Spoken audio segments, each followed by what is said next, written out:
everyone, we are heading in to finish up the actual cuts for the necessary clutch wallet.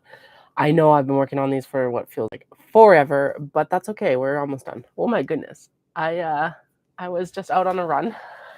I just realized I have like a sunglass line. Oh, right. I have like, I wear, oh yeah, that's my notification to tell me that I'm live on YouTube. Surprise. Anyway, I've got like weird timelines everywhere. I do wear sunscreen, but it's just everywhere. I'm getting weird lines. Anyway, I'm just opening up the pattern for this actually. I should just print it off, but sometimes that doesn't happen. But I'm printing off the pattern because I need to actually see what exactly I need to cut. I've got most of the numbers and everything written down here, but just in case, well, I know I'm going to miss something.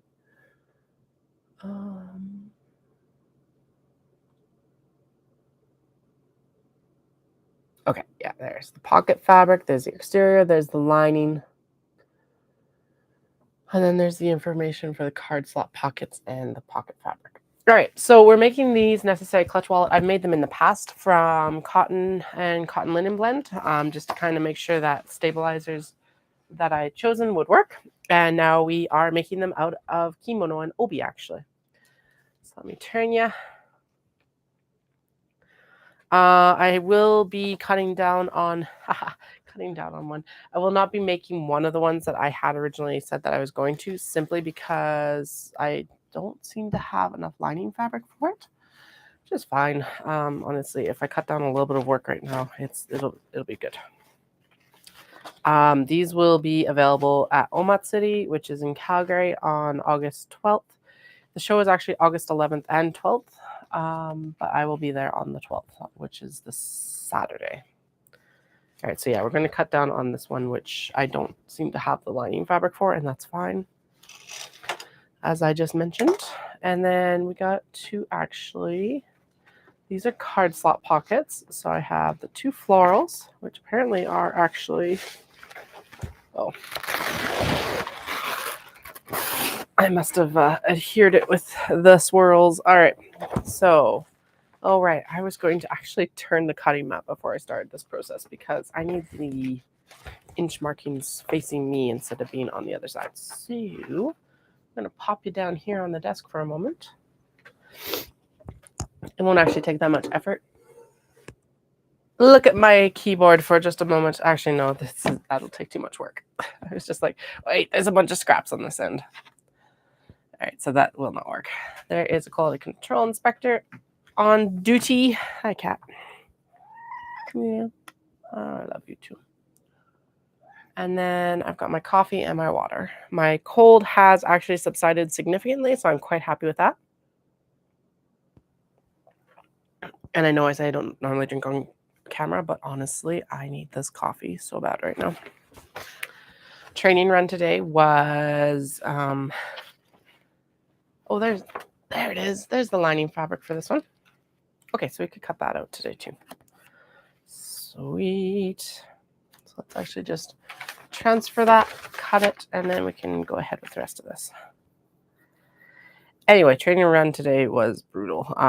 Well, not brutal, but it's still really hot here, and I'm up into the volume that I've never been at before. So it's like I'm running. Looks like this is the smaller piece. Yes, it will fit, but it is. It might need to. Yeah. Okay, right. This is the one that we need to angle. Anyway, so we'll line it up here, and then we'll line it up here like that. Yes, and then we're gonna scoot all this other stuff out from under it so I don't clip it, because that would be so annoying right now. Anyway, we're up into volume that I've never run before. So today was a 9-mile run, which my highest amount of running that I've done is 10K, which is about 6 miles. So that was fun. I'm currently training for the Dopey Challenge at Disney World, and so it's just cranking the volume right now. I did skip a couple weeks just so I have a little bit of leeway in case me or the kids or I get sick over the fall because it's kind of inevitable. They're in out-of-home childcare. So I don't think we're going to escape fall without at least one of us getting sick. I have obviously had a cold. Summer colds are the absolute worst, but it's nearly gone. Actually, I'm quite pleased with how my body has been like, hey, get out of here. Although running in the heat with a runny nose is not a pleasant experience. Okay, let's scoot this down a little bit. Anyway, so like it goes up 2 miles every 2 weeks. So next week I'm running only 3 miles, which is awesome. Like 3 miles is going to feel like nothing. 3 miles is about 5 kilometers.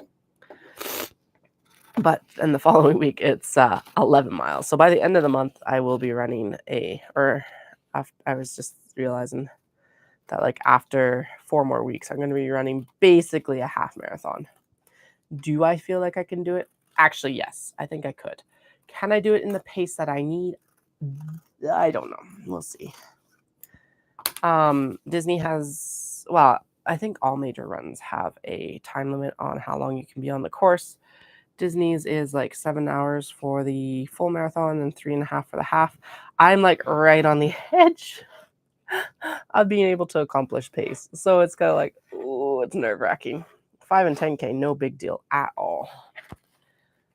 Definitely can do those. And so one of these things is I know that my race pace is going to be faster, but at these distances, the average is going to be the more important part. But it's also good to be training in this heat. It is showing that we need to do, both of us, both Dallas and I, need to do like the majority of our fast pace at the beginning of the race when it's cooler outside. Because these runs start at like 5 and 5:30. Yeah, we'll have to like do more of our speed up pace earlier, and then actually like we'll be able to slow down our pace a little bit as it gets hotter, hopefully. So we'll see how we do. If I fail, I fail. At least I'll have tried. I don't want to fail. It's an expensive race to get into, and it's also highly competitive to get into. So we are extremely lucky that both of us got into it this year. So I'm just like, I don't want to have to do this again for a while. And the amount of training too. I don't want all my the training won't. I was about to say the training. I don't want all the training to go to waste. The training won't go to waste really, because obviously all this volume that I'm going to do is just going to help me. Sorry, that's probably really loud. Anyway, all of this volume is just going to like improve all my other running. But I'm just like, I don't want to have to do this again anytime soon. All right, we're going to cut card slot pockets here. 8. Perfect. Oh. My husband's texting me for some reason. Let me double check what he's sending. He sent a picture of something. Ooh, he set up my workout area nicely. Excellent. I appreciate that. Okay. So, first things first. We got to square this up to the actual width that it's supposed to be. So what we've done in the past few days is I've been going through and I interfaced all the fabric so that it wasn't quite as wibbly wobbly, slinky slink, and difficult to work with. So what we're going to do now is we're going to square up the fabric and cut everything down to where it needs to be. Now there is excess kimono and obi fabric here. At least for these pieces, because it was so like it needed to be. All right, so we're going to actually measure up from there, and then I'm going to give it a 1/2 inch. Yeah, let's cut a 1/2 inch off on the bottom there, because that'll square up this edge, because this needs to be 2 pieces, because this will end up being the card slots, and there are 2 card slots in this wallet. Okay, let's do that, and then we're going to scoot. Okay, sorry if I go a little bit radio silent while I'm doing this. This is one of those cases of like you want to measure twice, cut once, done. Okay, Done. Nice little thing. All of these scraps I'm thinking I will actually bring to Omatsuri with me. So if you're in the Calgary area and you would like some kimono or obi scraps, I will have them with me. Now, this is why I want to turn the cutting mat, is because it's like now I got to measure it with the ruler, which is not bad. It's just not fun. Okay. And then I think what we're going to do is we're going to, so that's going to square it up here, right there. And then that's actually going to give us almost enough fabric to do some wristlets, which will be awesome. What I'm going to do is I'm actually going to draw a line. Yeah, because this isn't quite wide enough to do the other ruler isn't quite wide enough to cut the actual. Although I just realized that I should actually cut the width first, because then the strip that's left over from the width can become wristlets. Okay, sorry, I'm just reading the instructions here. Okay, so because I think it actually is pretty square on this side.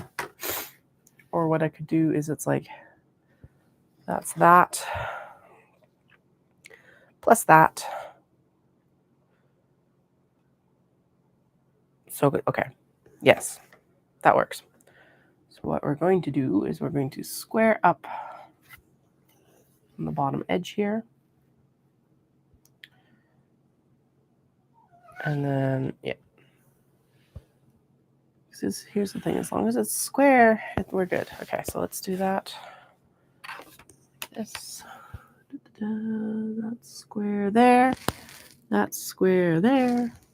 Then we'll go on the scooch, make sure it's lined up, and ta-da! As my daughter likes to say right now, ta-da!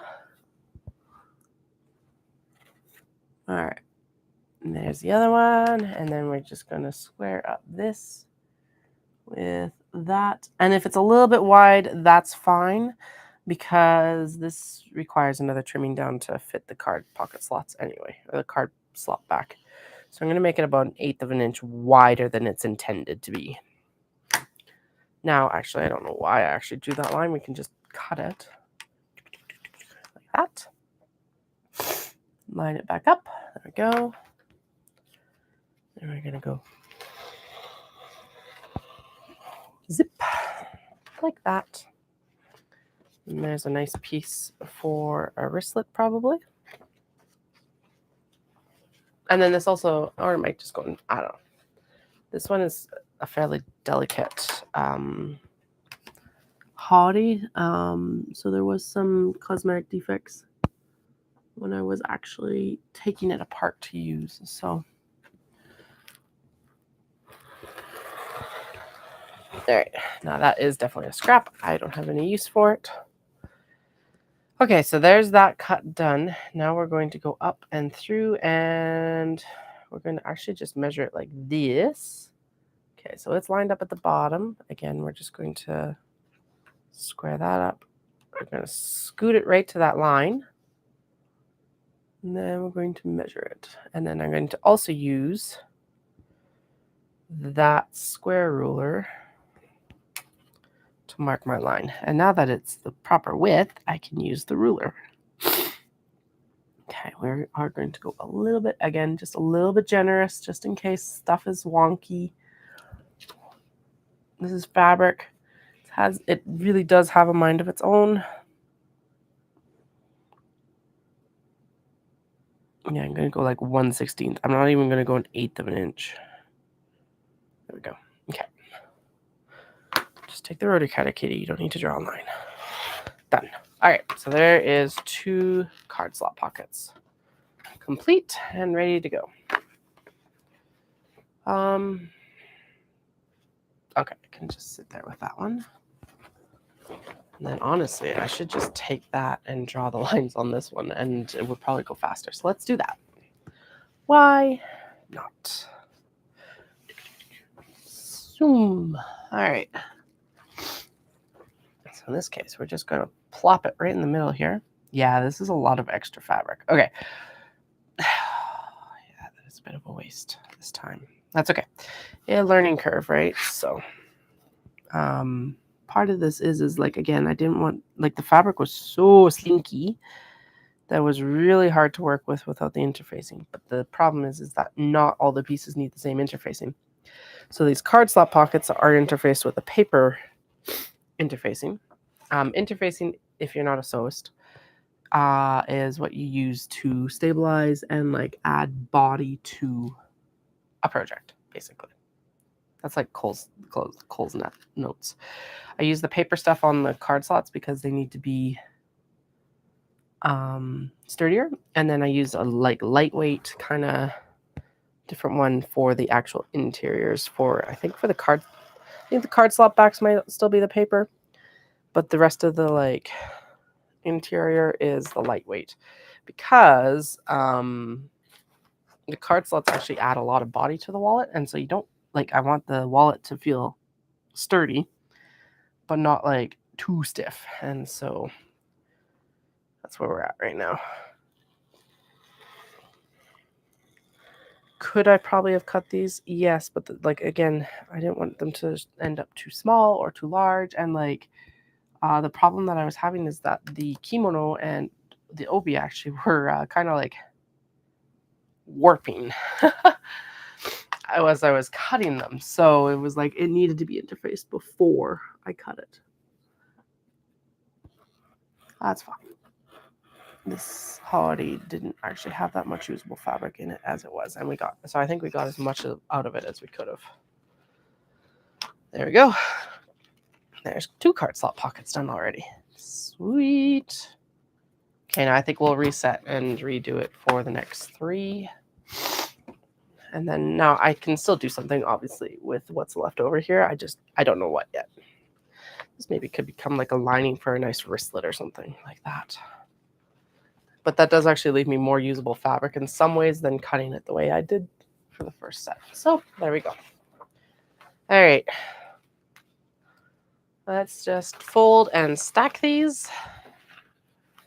These ones behaved a little bit better. I don't know. I think the silk was a little bit heavier, maybe a little bit newer. Who knows? But they also behaved a little bit better than that one. It could just be, they're probably just a bit heavier weight. But yeah, basically, I think these are the sleeves of the kimono. Worked out to be like the perfect length almost for the card slots. So, there we go.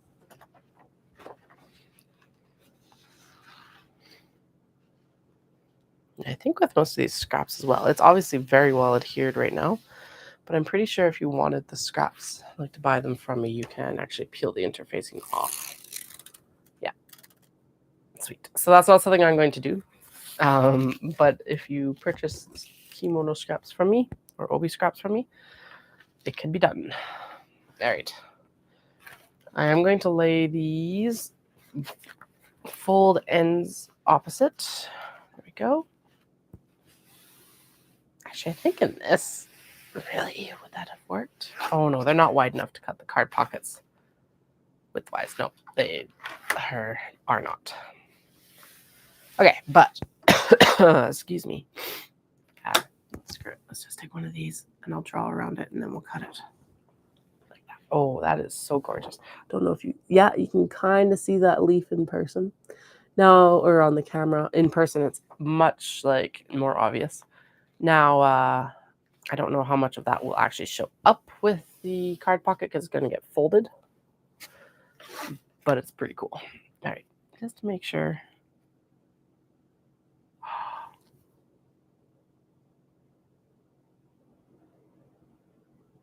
What happened there? They came out an inch shorter than they're supposed to. Oh, shoot.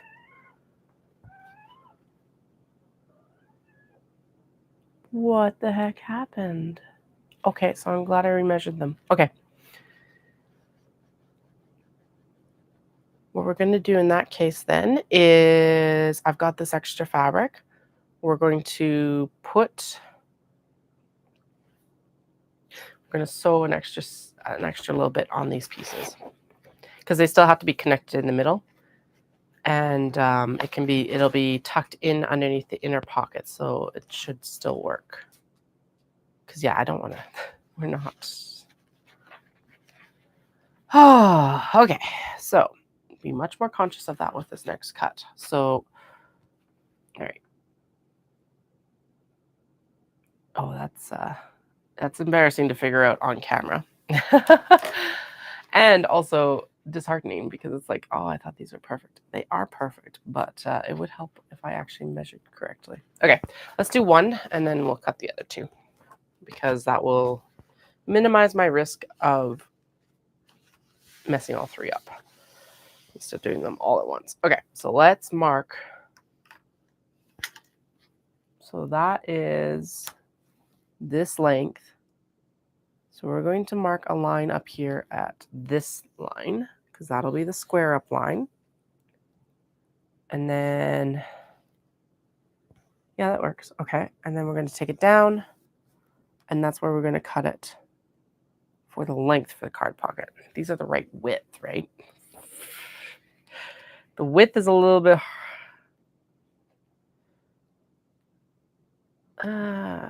close enough. Okay, they're not exactly the right width either. What the heck happened? I was so careful with my measurements. Okay, well. Okay. I know I'm just plunking the ruler down in the most random spot, but that's how it's going to go today, apparently.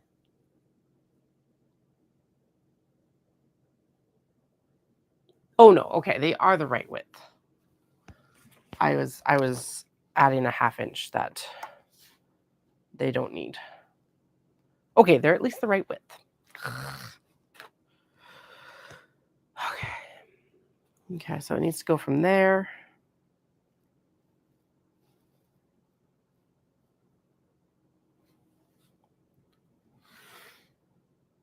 There we go. No, that's not quite right. We're going to scooch it. Scooch it. 1/8 of an inch. There we go. There. That's better. All right. Now we're going to go up. I can't believe that I figured that out on camera. All right. Well, at least I figured it out before I sewed them. That's good. Okay. Yeah, those are still lined up.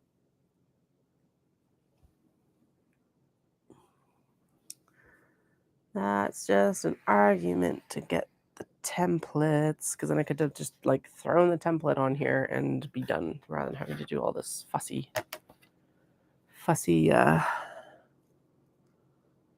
measuring, which it's fine. The templates aren't cheap, but after that, I think it's probably cheaper than trying to do the mental gymnastics of figuring out how to fix it. Because it won't be the only time that it happens. I can guarantee that. Okay, straight, because that's just how life goes. Done. Yes, and they all match up. All right. There is all the straight lines. Now, let's, as I said, of like, you want to make sure that you measure twice, cut once, and then the measurement is wrong. Jesus. Probably would help if I'm standing up, but I am resting my foot after my run. It's in its little fancy sock to help with the plantar fasciitis.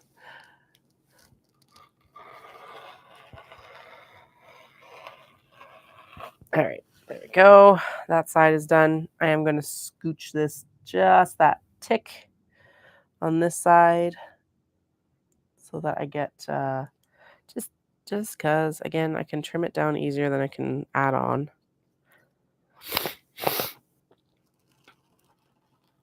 The problem with that being just an inch off is like it's going to, oh well, you're not going to see it.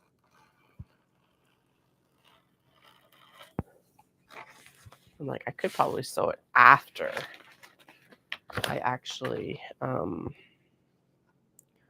make the card slots and see if I even need it, but no, I'll add it right now just so I have it done. There we go. One more cut. And we're good to go for the next round. Actually, I do have to, because the measurements all depend on the, yeah. God, that's embarrassing. All right. Sewing can humble you at every turn.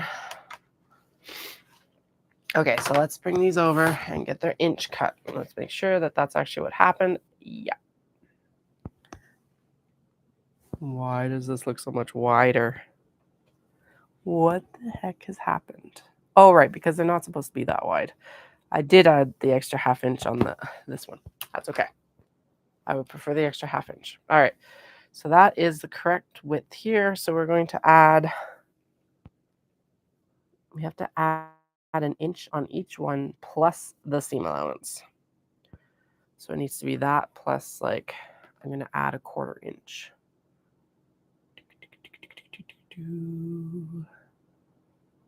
Quarter inch. No, it has to be a ½ inch because it's going to take up a ½ inch. Yeah. Because you're sewing 2 seams, technically, you're taking up seam allowance from 2 pieces. You have to double the seam allowance that you're using. So it needs to be this wide to repair the mistake I made. All right. If you're just joining me, what I ended up doing is I cut the first 2. I'm like, you got to measure twice and cut once. And I ended up cutting the card slots an inch too short on 4 pieces. So I've got to cut repair strips of the howdy that I just cut to use, and we'll sew them on afterwards. The good thing is that A, I have the fabric to do that with, and B, I'm going to flip this because it's going to be easier to see. B, where the card slot pocket will actually be inserted, the seam will be actually kind of hidden underneath the zipper pocket. So just embarrassing to figure that out on stream because that's always how it happens. So anyway, I've got the fabric to fix it. And I'm glad I realized it now instead of like when I was actually sewing, because then I would be like, why is this too short? Blah, blah, blah. Whine. And we would have figured it out on stream together then. And then I would have been like, I don't want to go cut it. And then they would have gone into timeout. Because that's how projects get into timeout for me, is it's like, you're an inconvenience right now. This is inconvenient, but at least it's at the cutting stage where I can fix it easier. Anyway, so what I've been working on the past few days was getting the rough cuts done, and now we're doing the little last cuts before sewing. So basically, almost all the prep is all done for these wallets, which I'm super excited about because the intention is that they will be coming with me to Omatsuri, which is the Japanese festival in Calgary, and I am there on Saturday as a vendor. They do have Friday events, which are going to be really awesome. They have a Japanese comedian and drag show performance occurring, and that's new for them this year. So they'll also have a bunch of vendors there on Friday night too. With the kiddos, I just decided I wasn't going to do it. So Friday though, I am going to go set up. So I will get some footage of that while I'm doing that. And so these are intended to be finished for next weekend. So that's why it's like, oh my goodness, I'm under a crunch. I'm always under a crunch before a show though. So there's nothing new that really. Okay, so what we're going to do is, because I know that these are correct cuts besides being a little bit wide, whoop-de-doo, whatever, they're wide. I'm going to just take them, lay them out, and they're lined up on the fold here. So I'll just make sure that that's slightly above the fold, and then we're going to, yeah. All right, that does get, that if I put them a little bit further over, then I get most of that patterning on this one. And then if I turn it this way, I get the majority of the patterning this direction. And then that's on and that is on. There we go. Now we've at least got 2 card pockets with most of this kimono pattern. Now, Katie, could you cut these down before? Yes, I could have cut these down before I did interfacing. But if you've been watching the streams, you know that this fabric is extremely slinky and slippery. And so what I decided to do was interface the fabric before I cut it, because it's kimono, so it's all secondhand. So my best guess is that it's silk. My second best guess is that it's a polyester silk blend or some sort of poly blend. I could fire test it. I have not. But anyway, so it's really slinky. It moved around a lot, and it just was like it would actually like create a swoop that just it doesn't work.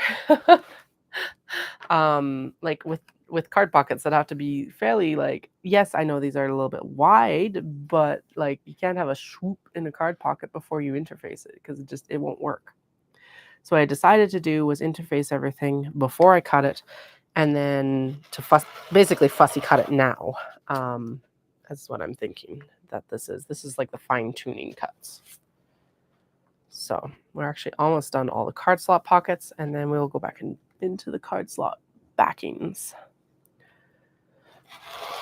I did get, if you saw the live streams last week or you watched them later on, I did get the Glenda's like 99.5% complete. What's left on them is I need to press the rivets in, which I'll do when I do the rivets for the wallets, and the leather straps have to be made. What's holding me up on the rivets for them is I actually need to go get some silver rivets, nickel rivets, I guess, silver colored rivets, because the one has gray sides, and I tried gunmetal rivets in there and it was too dark, so I was like, nope, we'll go get some different ones. All right, so this will all get nice and folded up before it gets put in, but we got actually quite a bit of the pattern on both of these. Obviously you won't see all the pattern once it's folded up, but whatever, it's there. Actually, that one turned out really well for how much we got onto it. So there's the card slot pockets for those guys. So I said that I needed 3 florals, 2 swirls, and 1 red. But instead we have 2, 2, and 1. Apparently I might be missing some card slot pockets. We'll figure that out in a minute though. I know I cut everything, but you know.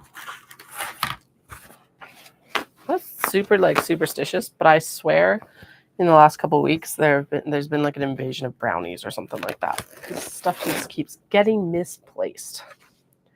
All right, so now these are the cuts that I actually have written down. So I'll come back to the chat here. If you have any questions, please feel free to throw them in.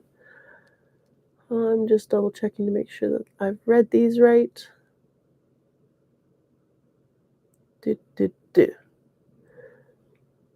Wait. Card slot backs have to be that size. So do I have that written down here so that I actually know what I'm doing? Okay, so card slot pockets have been cut down, and then the card slot back matches what I have written down. Okay, good. And then the other one that I need to worry about is that the outer pocket is cut to the right size. Okay, so let's see how many pieces of fabric I have, and then that'll tell us what, I can't remember what I cut for pockets and what I cut for card slot backs. I feel like these are all card slot backs. 3, 4, 5, 6. Oh yeah. Okay.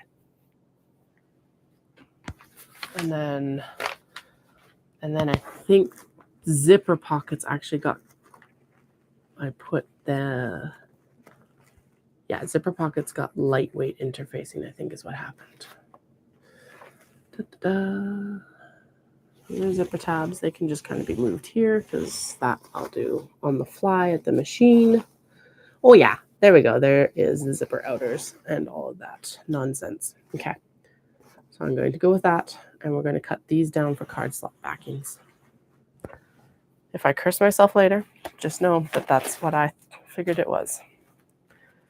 I was talking the other day, I should actually get bins for these, so I'm not always second guessing what they're meant for. So I could do like cut a bunch of pieces and then put them into like the card slot box or whatever it needs to be. Some of these do look like they're probably a little bit small for what the card slot backs need to be, but we'll figure that out here soon, I guess. Okay, so the outer pocket needs to be that. Okay, and the card slot back needs to be that.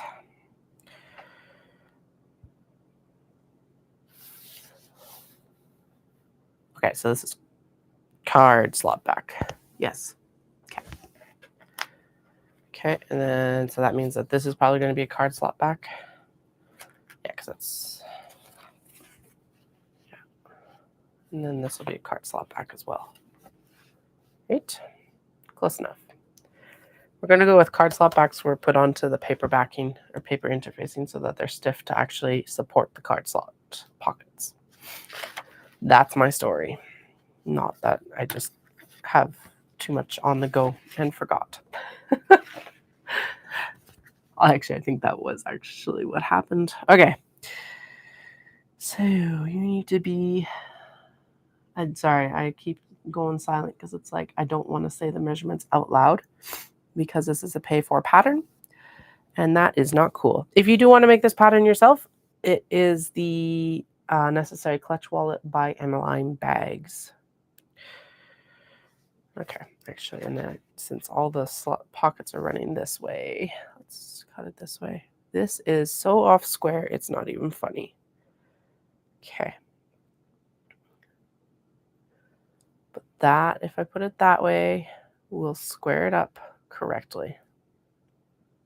Okay, there we go. Right? Oh my goodness, sorry. Apparently math is not my strong suit today. Okay, no, it looks like it does need to be cut this way. Because that is good. There we go. Okay, that's where the measurements came.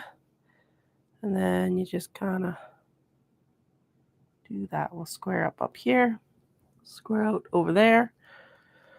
Okay. So this is the first cut we'll make up here to make it actually straight. Like that. And then welcome to my struggle with my rulers.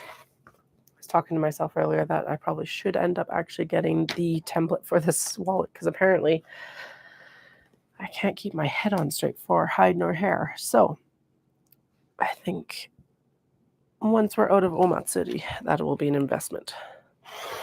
Emmaline Bags has them for sale, but they are actually out of stock right now. So that's partly why I don't have one right now.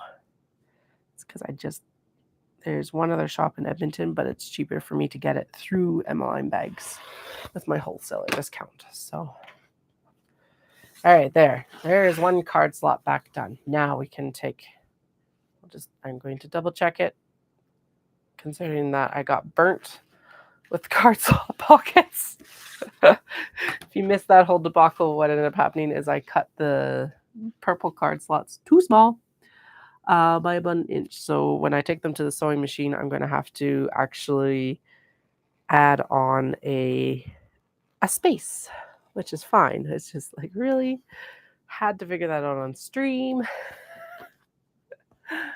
It's just how things are going right now. All right.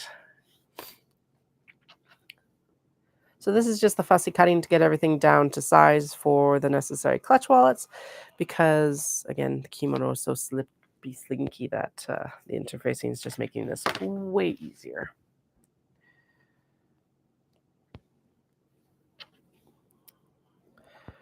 It is a long weekend here in Alberta, so we're hunkered down at home because typically it's not very nice to drive on the roads this weekend.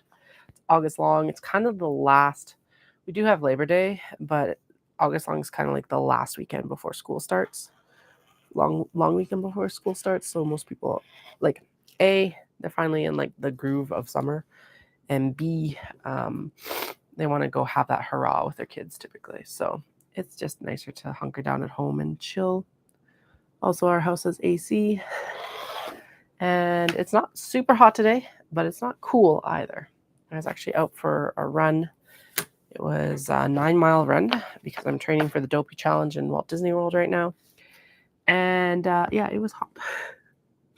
Not insane. I've definitely run in hotter, but it's a good reminder that when we're down in Florida, we will be doing our push in the morning when it's cooler. Because the runs in Florida start at, I think it's about 5 or 5:30. Okay, that was just too many layers. Given potential issues. I think that's lined up with an edge. Yep. All right, there we go. So I am fighting a summer cold. It's nearly gone, but there's a little bit of a sniffle left over. So I'm hoping that it is, well, it should be completely gone by the time I go to Omatsuri. If it's not, I'll mask up because that's not cool.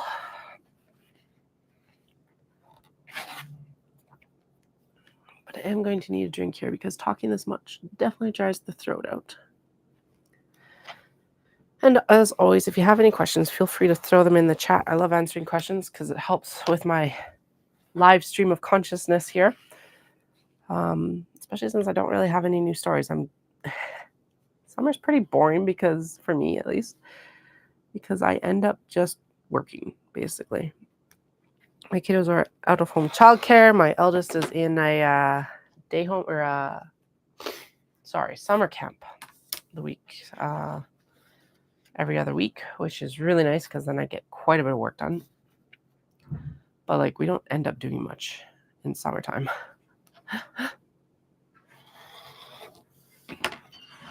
All right, one moment. I do need a drink of coffee, and then I'm just going to mute it because I hate listening to it myself.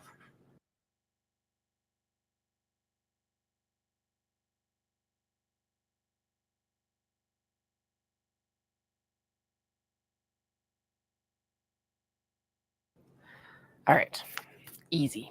Okay, so there is 3 out of the 6 done. Now, if I actually sew 6 wallets, I don't know. Oh yeah, I did find the extra piece there for it. And you are also, yeah, so see, even you can see it on the interfacing. This was why I actually like interfaced it, is because like even on the interfacing, you can see where it's kind of like warped before I've got it on and set. This piece is another good example of it, just the edges of it. And then this one in particular was not happy. So the interfacing has stopped that warp. Now I'll be able to cut a fairly square piece of fabric out of it, but it's a lot harder when it's doing that much slinking around. I think I can get a fairly square piece of fabric out of that. Yeah, okay, close enough. Okay, so we're going to use a different, just one of the other ones that I've already cut because slightly laziness and slightly like just, this would be really hard to mark. Excuse me. Go.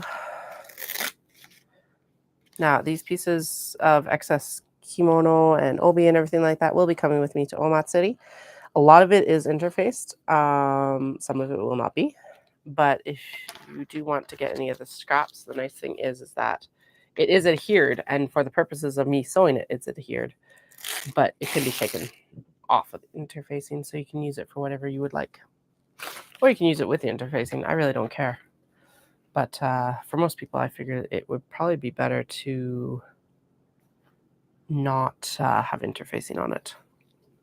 I think I will keep some of it for myself because I really want to be doing like rope bowls with it like wrapped around the rope. Although when I have time for that, I'm not 100% sure yet. It's been like in the plans since I can't remember if it was the beginning of 2018 or the beginning of 2019, but it's been a while. So it's like, I don't know if I'll ever get around to that. Let's try and get, yeah, that big old leaf there mostly. So if you need to run with that idea, I do also have cotton rope available. Not for sale, but just send me a message and we'll figure it out. There we go. So card slot backs here. The hori, this purple fabric was a hori, so it's a kimono jacket. And it was very delicate as well. So the other benefit to the interfacing is it's adding body to the actual fabric so that it can actually support what I'm asking it to do, basically. All of these kimono, obi, hori, all of this right now is purchased at temple markets in Kyoto or secondhand stores. Some of it is new, never worn. Some of it has obviously been worn and well loved, which is kind of awesome. But like, I'm not 100% sure how it gets to the temple market. I'm going to assume it's kind of like estate sales and just like people selling on stuff they have or something. The prices I'm paying for them mean that they're not like antiques. They're too cheap to be antiques. And this is a market that would not undercut antiques. So yeah, if it goes above a certain price point, I'm not buying it anyway, because that's not the point. But this swirl, like ooh, I need to go back in and reinforce that interfacing. Anyway, this one has like a rainbow swirl pattern on it. And it was very well loved. It's actually got, I actually had to cut a lot of it off because it had a bunch of staining. I can't use it. So like it all depends on just like what you're buying. But it was one of those ones where it was a really good purchase because it's kind of a neutral almost. And we'll go with like lots of different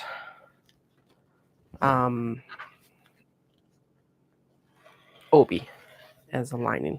Although I'm almost out of the kimono that I purchased to cut up. So I don't know what I'm going to do. I do have a lot of kimono from my actual exchange, which I think I might end up just absorbing into the business, because like there's a few that I will not, because they're like sentimental, super sentimental, but like there's a few that I bought that I never wore. It's also kind of like, where am I going to wear them in Canada? I wore the one that I'm very sentimental about in April to the actual kimono market for the Calgary Japanese Canadian Association. Excuse me. New Japanese Canadian Association. Calgary Division or something like that. But it didn't fit very well either. I'm a little bit larger than I was as an exchange student. And it didn't fit exactly right then even, because they're made for a different shape than I am. And at least these secondhand ones that I was buying. But it's such a success story. So I actually bought this kimono for like 500 yen. Hello, you are stuck. Because it was like in a cheap pile, because the arm had pulled off, and basically it just needed a repair done to the actual arm. So like super simple hand sewing, and I got it for $5, like give or take a little bit with exchange. So I was like, I'm still very pleased about it. And Caroline and I took a kimono dyeing or painting workshop in May when we were there. And I'm pretty sure that this kimono is actually in the style that we played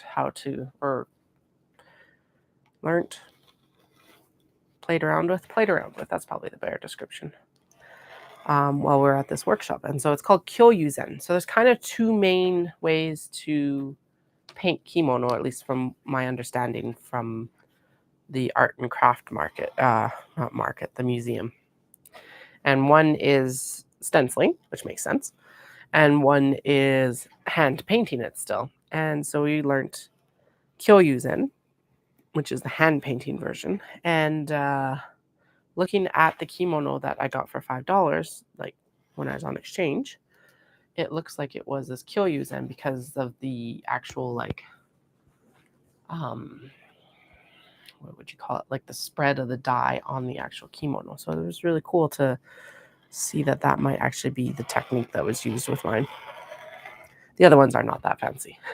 The one I'm talking about is my fanciest kimono. So that one would not be absorbed into the business, because I also wore it for like some events there that are just really cool. I went to a geisha dance with my speaking partner in it. I had an obi with it that like is absolutely spectacular. It's like vibrant blue with this pink flower on it and all of that. There's a couple others though that I could.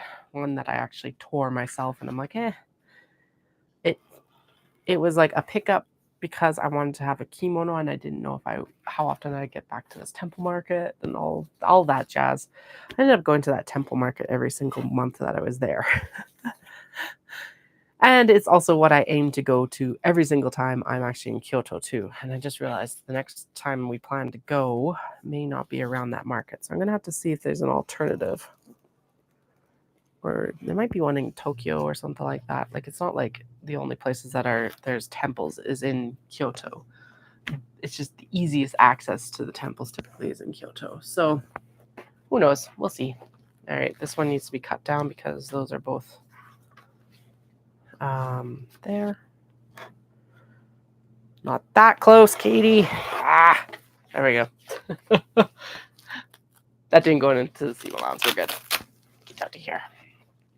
All right. Just like rolling along and I cut way too close. I think we're good. Oh yeah, we're good. Okay. Because yeah, that's what gets sewn in, but it will be trimmed past that. Okay, cool. These don't really need to be cut down, but it will make it. So technically I'm supposed to cut it down to the seam allowance around the stabilizer, but this is where I do get lazy and try to like expedite my sewing, is I'll cut them into these rectangles and then I'm going to sew around this anyway. And then it's going to need to be trimmed up after I sew it. So that's why it's just staying as a rectangle. So that's all. So this is, actually I can go through this. So these are going to be the flaps to the books. They're all cut from the same obi. So the book is really cool. I don't know how well that's showing up on camera, but on my end, so it's a red into a gradient of like a little bit of yellow. So red, orange, yellow with the floral. So there's two of them. Then we've got this one always reminds me of sedimentary rock, and this will be the, so when you fold it, that's going to be at the top of the flap of the wallet. We're going to have the fan here, which actually is going to go, is it going to go that way? It's going to go this way. I can't remember what I decided. Oh, sorry. The sedimentary is actually going to be backed with the, ooh, wait, what? What? Yeah, okay, because this swirl is going to back this, right? Or did I miss a cut? Because it should actually be backed in the black and red. Oh, okay, anyway. Yeah, because the gray goes with the pink. I feel like the swirls are supposed to go with this guy. But I'm like, then what does this one go with? I think it got left out. Okay, I think I decided I wasn't going to make that one. Whatever. This one is going to get, yeah, I think it's going to get fussy cut mostly for this, and then that'll be the main panel on the front with an orange on the back, and this is all from the same obi as well. Yeah, that gray I decided against making. That's what happened. Okay, so I'm going to set it here because I know that's going to become a wallet eventually. Right? Yeah. What the heck happened there? Oh well. Oh well. Okay, so now we've got to figure out the rest of the mystery cuts here. Okay, I know this is becoming the outer pocket. This will become the outer pocket for that fan one, so let's cut that right now. So these cuts are all outer pockets, and then the inner lining is actually going to be a lining from a kimono, so that it, how did I decide that? I can't remember. I think it's mostly because it was like there's a ton of fabric in the kimono lining too, so I may as well use it for the lining of the pockets. I think that's what happened.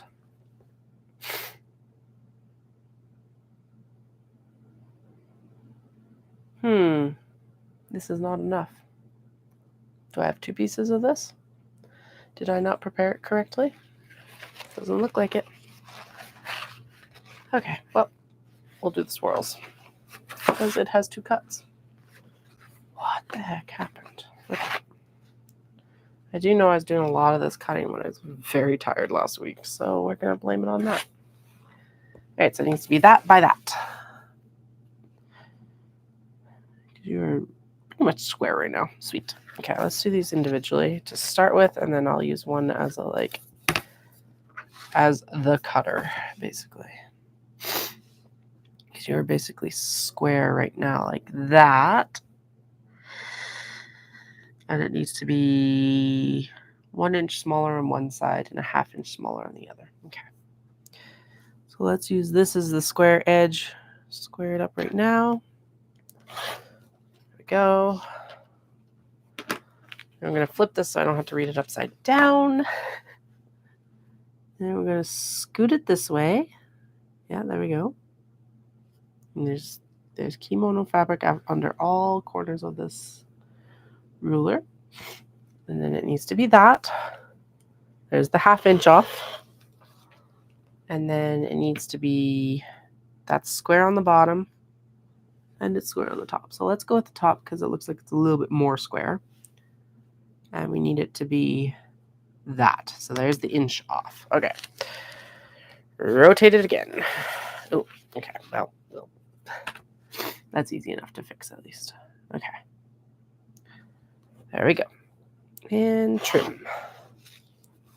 So there is one pocket exterior. And yes, I am going to trim down that interfacing, just not with the rotary cutter. Like that. Go. And that, so why I refer to it as the cutter is now I can just place it without having to like do all the fussy measurements and just square up the rest of the pieces right now. Except that I need to do it on the back because otherwise I can't see it. It gets absorbed into the piece that I'm cutting, for in this case, since they're the same fabric. Now I've actually bought some fancy like cottons for the actual cotton. Well, I figured out with the cotton linen blends and the cotton ones that I probably can make the inner pockets from like the offcut kind of like leftover fabric from the one of the sides of the fabric basically. And so that's what's going to become the inner pockets on those ones. It's also nice because then I can, no matter the direction, I can make the pockets out of the leftover kind of fabrics. But in the case of like making the fabric purses, non-obi kimono fabric purses, and actually probably some of the obi and kimono, or the kimono, sorry, the obi purses, the wedge bags that'll be coming up, I'll make the pockets out of the cottons as well. But it's all going to vary between basically what I have of on hand and what's going to look good in each of the bags as well. Okay, so there's 2 swirls, which we actually, 3 swirls. Right, 3 because we need 2 pieces per. Hello, what happened? So there's 1, 2, 3, 4, 5. And then in this case, this is going to become the 6th piece. Oh, that didn't get interfaced very well. Okay, that's going to have to go under the steam press before I cut it. Okay, right? 1, 2. So that's 1 bag. That's 2 wallets. And that's the 3rd wallet. Okay, I think that's what happened here as well, because there's, 1, 2, 3. Okay, this is just a half piece, maybe. Maybe that's what happened. Who knows? We'll see here in a second, I guess.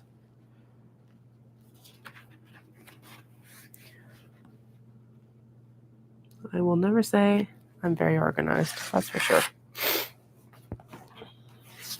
Or just organized enough to know that's chaos.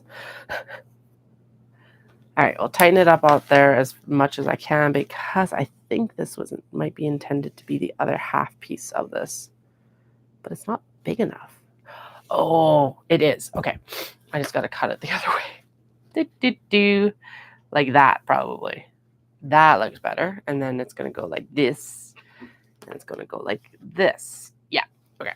I'm glad I caught that before I cut it. Because then that's 1, 2, 3, 4, 5. It still leaves me with an extra piece over here. Oh no, that's a card slot pocket. That's right. Card slot back. This is interior pockets. Trim. All right, success. And then we're going to trim these down separately because that just makes more sense to my brain right now. Square it up here. There we go. Trim down all the excess in ink. Okay, I'm going to remove the pieces. There we go. Flip it. like that. Square it up to that corner because that looks square there and there. And now we can trim it. A smaller ruler would actually be better in this case now. Like I said, this is just making the argument for the template so much easier to justify at this point, because I do feel like these wallets are going to be a product that sticks around long enough to make a template investment worth it. There's actually a few I need. I do want to get the template for the May glasses case, because fussy cutting for the May glasses case would be far easier with the template. There we go. The other thing that would make this easier is if I didn't have the silk to silk interface. So we're going to flip it here and I'm going to put them interfacing to interfacing. That's the wrong direction. There we go.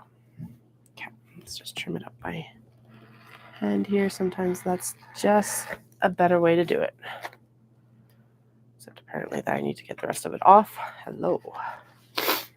Excuse me. All right, I may need to go blow my nose quick here. Yay for summer colds. One moment here. I'll be right back. I'm just going to remove the mic and mute you, but you don't have to listen to this.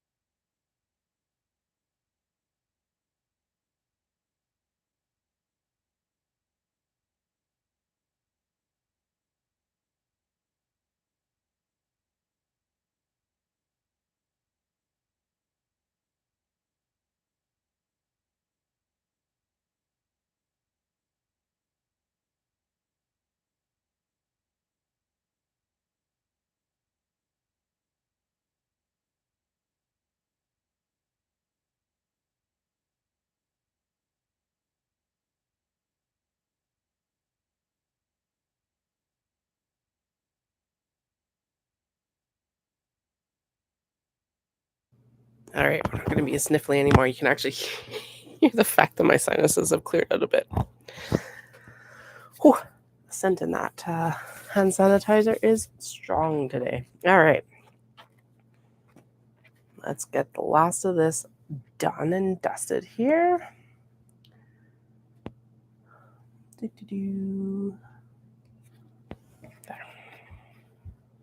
This feels like it almost could use another. You know what? I think this should be pressed again as well, because it's quite a crook. Yeah, that will be better if it gets pressed again. Okay, so there's 3 pieces to repress. There we go. Yeah. Okay. Because one of these this one here needed to be repressed as well. There's quite a few bubbles in it. So we'll repress it before we cut it. That makes sense. Okay, so that's the last card pocket for that one. And then I don't know why I'm throwing all the scraps over here when this is still the cutting pile. All right, because that's the scrap pile right now.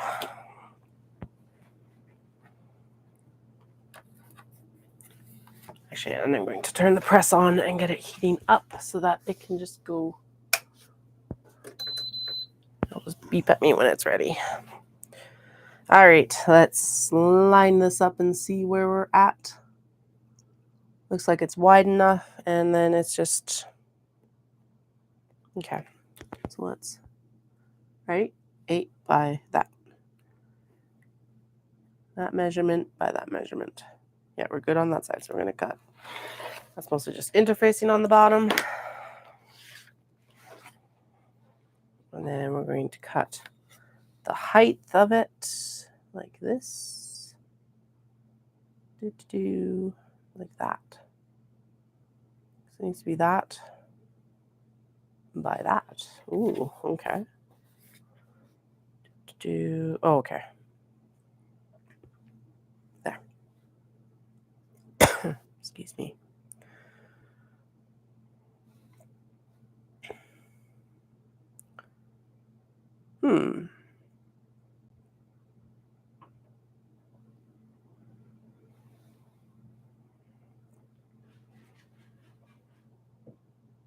Okay, we're going to square it up here. And then this is not the cutter piece because it is slightly small. So we'll make that up when we're actually making the bag or the wallet. And then what is going on here? These are not right. That is nowhere near the other measurement. So those two pieces will match. And then I can make it work when I actually get it into the bag. Right. Interfacing, or the wallet. Interfacing to interfacing. Here we go. Because otherwise it slides everywhere. Yeah, so we'll make these the same cuts. And then, because the other cuts look like they're a little bit more generous than actually what they're supposed to be. But again, that's probably partly because of the slip. I don't know why I cut these so small when it was like, I'm going to like interface this and then make these cuts. Some days. That I'm going to blame that on tired brain, Katie. Which makes it sound like I have better days when I'm not tired, but I don't know about that right now with the kids. I don't know if I've got better days right now. Okay. So that's one zipper pocket, interior pocket. Here's two interior pockets. Where's the third interior pocket? Okay, so it looks like we're short on cuts for two of these. Yeah, because I didn't... Oh, right. No, it's under there. It's waiting to be pressed. So the only one I'm short on is the red one over here. Okay. Not completely nuts. Just scattered. This is definitely making the argument for a template easier to make, and also bins. So it's like, I think what I'll end up doing is I've got the bins underneath right now for like my main projects. So like the big bags, not bags, blah, blah, blah. All those, all the normal production items. So I'm going to line this up here and we're going to square up to that line like that. Yeah. For width. Yeah. So that's the straight line. And this is the other straight line. Anyway, so it'll be like I'll cut them and then they'll all be put together in the same bin for each project, if that makes sense. So it'll be like each one of these is a project. There'll be the orange kimono with all its bits and pieces, or orange obi with all its bits and pieces, and then the fan obi with all its bits and pieces. And like as I cut them from the larger pieces, they'll just go into those bins. And then as I interface them or whatever I do, they just go back into those bins, because otherwise this is not efficient at all. Now, granted, it's not always about efficiency, but when it's production sewing, it is. And in this case, it's production sewing. It's just making these once in a while. And that's the thing, is I've only been making these once in a while right now. So I'm still trying to figure out what those efficiencies have to be, basically. Bins it is. I just don't know where to get any right now. And how many.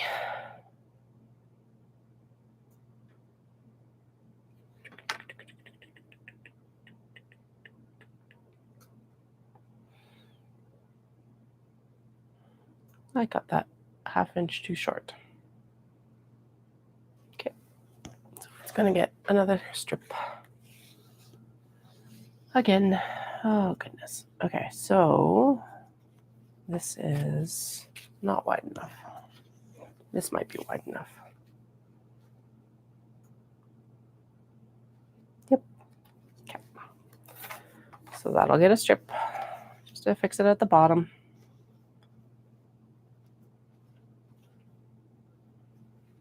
Yeah, because then these pieces get sewn together. Oh dear. Okay. You go there.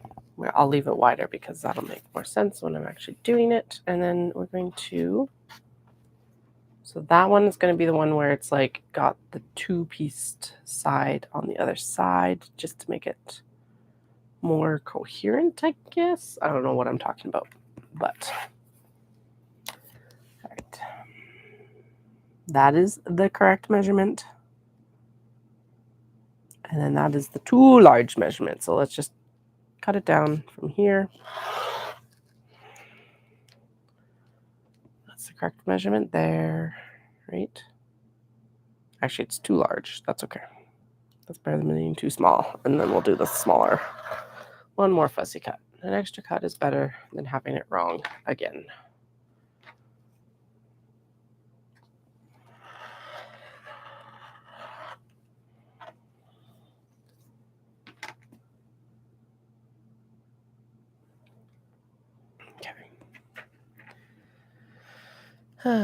Okay, and then we will. Okay, now we'll do the proper cut down. So it needs to measure to that, right? Yes, that is the correct measurement. There. Okay, so that piece is done that direction. And then this one needs to be this direction, like that. And then shuffle, shuffle. We're good. We're good. Okay. We're good. All right. So there is the proper square. The steam press is ready, so I'm just going to hop off here and get the pieces just a little bit happier in there with their interfacing. And then we'll go back in and finish off these other couple card pockets. Or these aren't cards pockets. These are, oh, what are these? These are zipper pockets. Okay. That piece needs to be finessed. There's one that's that like crimped one that needs to be finessed a little bit. Could I turn you around? Probably. Am I going to? No. This is all happening off camera. You can just listen to my voice for a moment. Okay, there we go. It's going to go down. And then we need to get another piece of kimono in that red. Because I don't, well, actually, I wonder if it's the same situation as the swirl one and it was supposed to be cut that other direction. Let's double check that. Maybe that's what happened. No, there's no way in heck. What happened?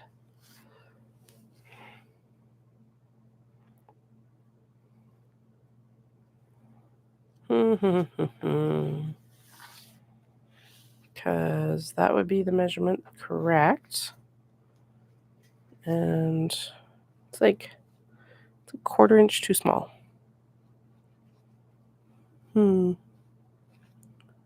Well, oh, that's because this takes up that 1/4 inch. And this is all crimped up here. So if this actually gets interfaced correctly, it is the right size.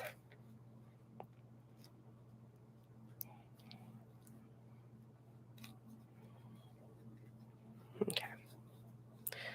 So we'll throw this under the press again as well and just get this little edge re-interfaced. There we go. Now it will obviously get sewn down too, which will help quite a bit, but that'll help with this initial cut. So let's get that under the press. And then we'll be happy and good to go. And I will be happy because we'll be out of this step. The prep work is for these wallets is insane. It's like it takes no time. Well, it takes time to sew it. But it's like compared to this, it's like nothing. Okay, there we go. I'm going to just kind of spread it out with my fingers, and then we'll put the press on it, and we should be good to go. Okay. Now, behave yourself. Onto that press. Okay, so that got pressed down better. This is the card slot pockets that need to be recut. And then we can go in and do... Oh, okay, apparently I need to plug my computer in. Then we can do the lining cuts. That's the last thing that has to get done. So let me go grab the power cable for the Mac. One moment so that this doesn't shut down.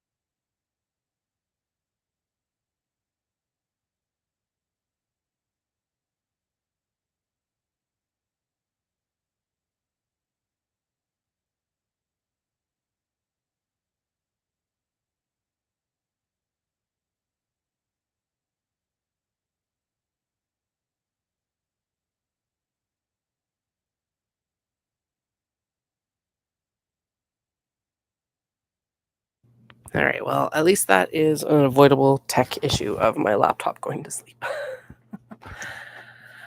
Okay, so there's all the scraps. That's going to be used later because we decided we're not going to use it today since I don't have the back for it. This is pockets. Very specific direction, so it has to be cut in half and squared up from there. Okay. So in this case, I'm just going to do it this way. Take the shears to it, and then cut it the other direction that it needs to be. Okay. You need to be squared up, but you do look better. Thank you for behaving under the steam press. Here's the thing. Fabric just has a mind of its own sometimes. It's probably why a bunch of stuff was wandering off last week, because it was just like, well, you're not going to use me right away. I'm going to disappear. See ya. I swear, though, I don't know what happened. Okay. We're going to cut it down there, and then I'm going to cut the 1/2 inch off on the other side so that we've got nice straight edges. Okay. There we go. And then turn it. And then, yes, I will trim down that interfacing that's in excess as well. Just afterwards. Straight, straight, straight. There we go. All right, now that interfacing gets trimmed like this, because that's what happens. Now that's a card slot back. Okay, so there's 1, 2. Then this is the one that needs to be, ooh, what happened here? Okay, 1, 2, 3, 4. So 1, 2, 3, 4, 5, 6. It's a card slot back. Whatever, we'll get these cut down. Okay, so this is the one that's going to have extra fabric put onto it. So we're going to pair it with the one that's already got to be pieced anyway, just because that's how life goes right now. And then we'll work it in such a way that it gets hidden underneath the, because basically, so this is the card slot. What is this? This is the zipper pocket. I don't think the zipper pocket can get hidden. Ah.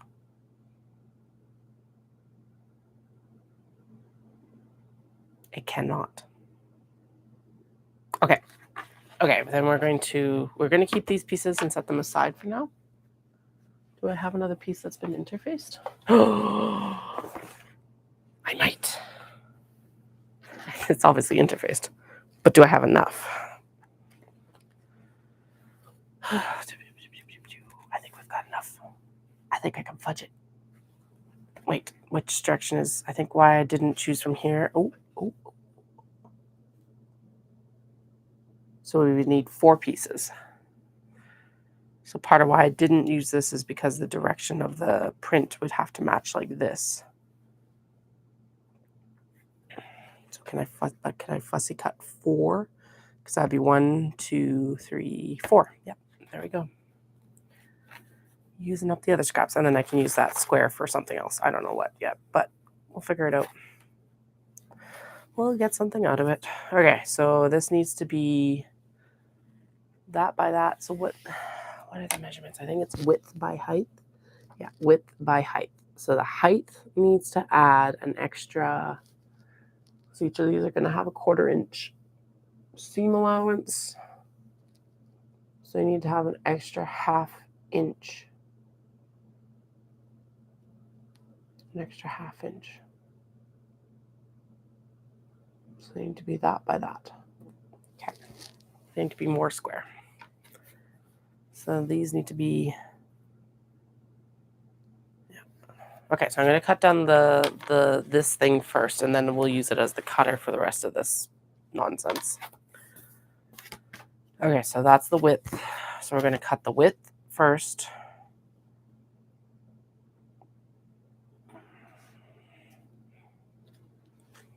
Yeah, because there's more than enough width here. Okay.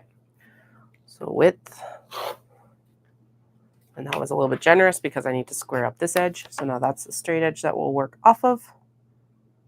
Hello, there we go. Okay, so width, width, width, width, width. This is the width.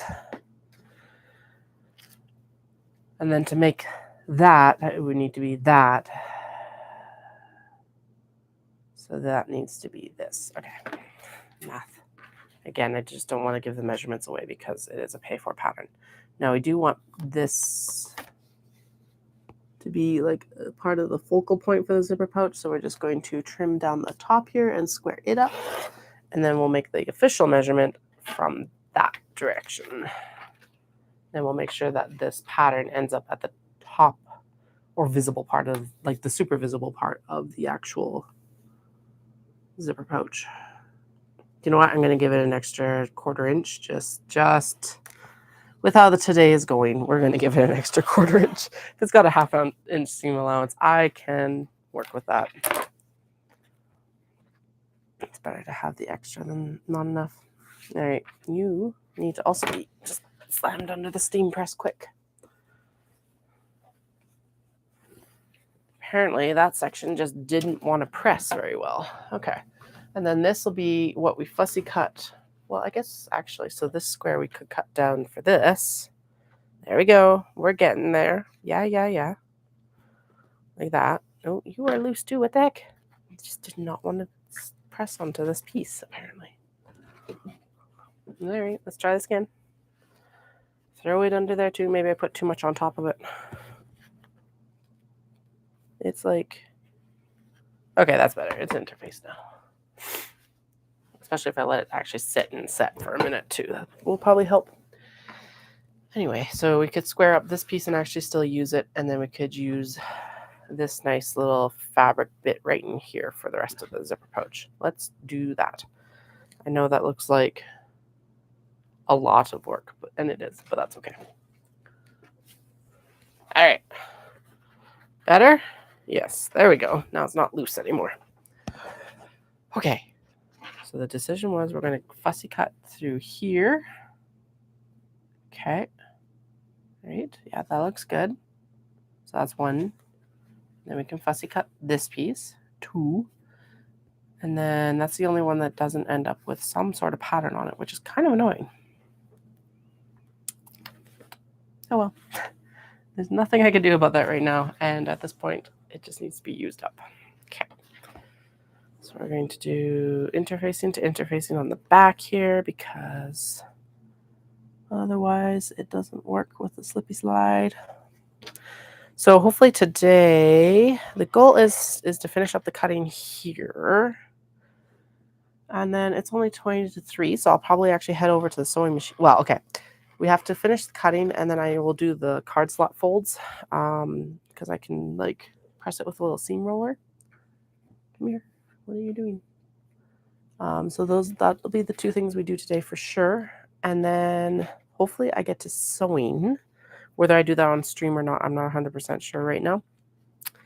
But we will definitely, I'm coming back on tomorrow because it's a long weekend, and I figure people will probably be hanging around the house on the Monday. Hopefully. Maybe. Who knows? If you're not, that's understandable. But I'm going to come back on stream tomorrow, and we'll work on actually getting these sewn together.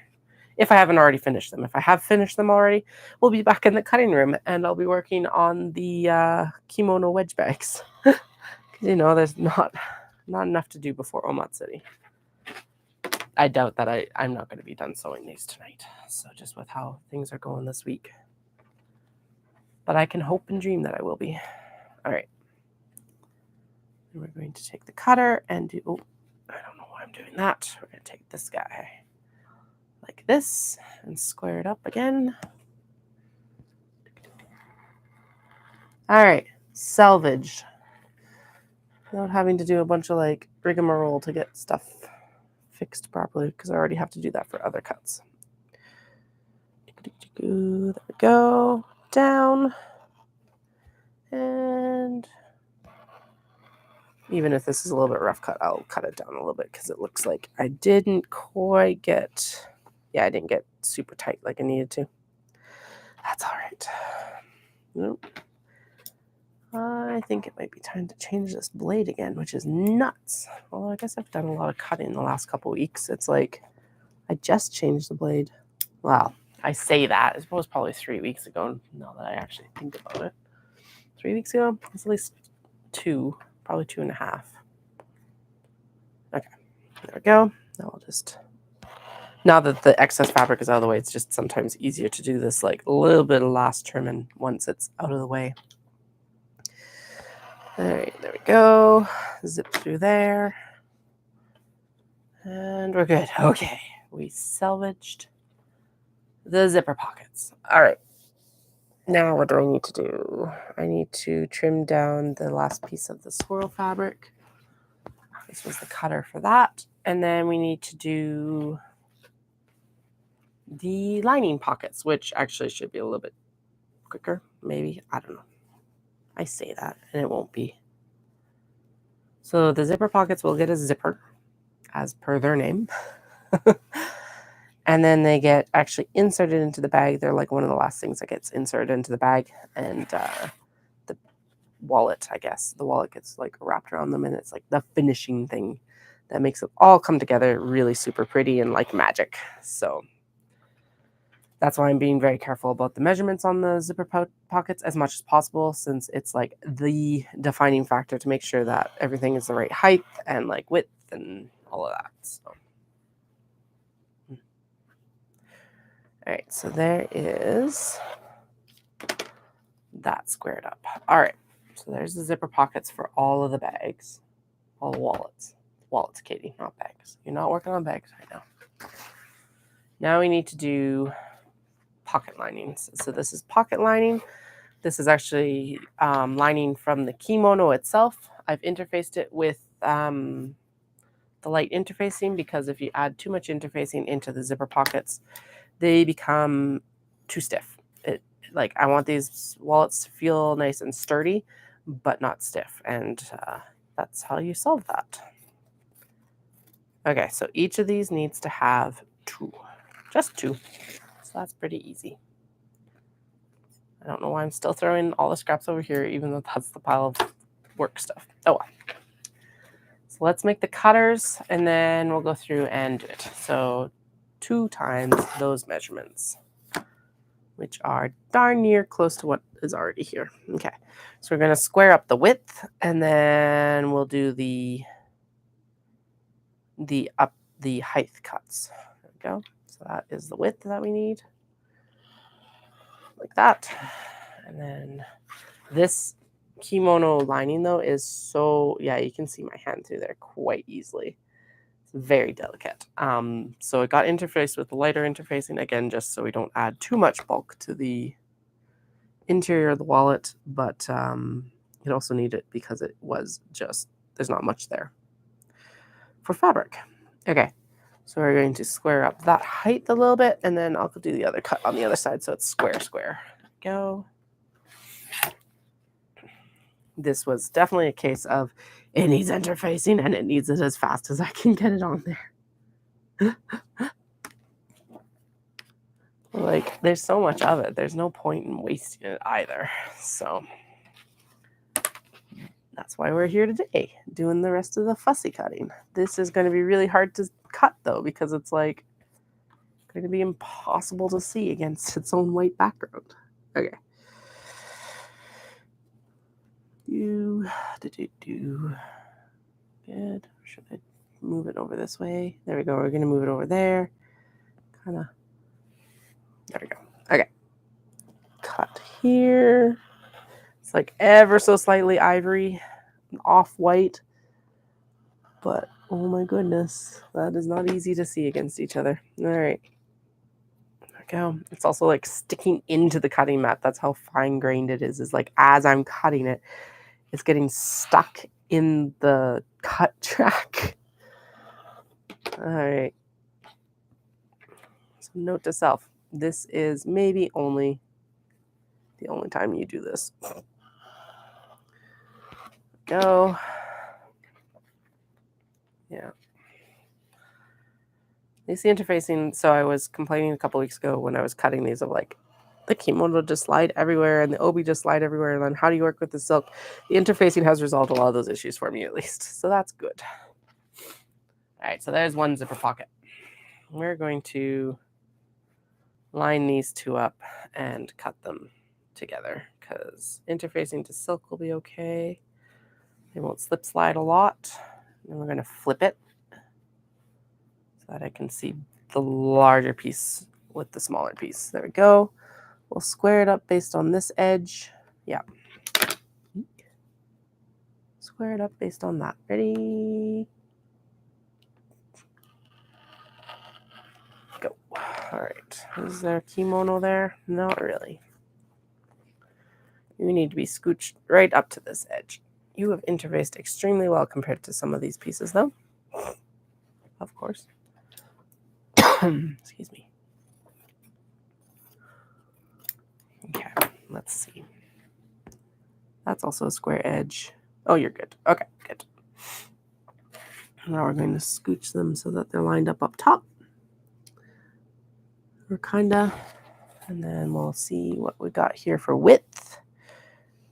Got more than enough that I can cut. I can shave off the top, and then we can cut the bottom. Yeah, I'm gonna shave off the top just so it's like nice and straight, like that, and then we'll do the proper cut for the actual height, like this, like that. Make sure I can actually see it. There we go. All right, and then I'll just trim that down by hand, the shears. I don't know why this is the easiest one we've been doing, but apparently it is, and that's okay. Okay, and then these guys.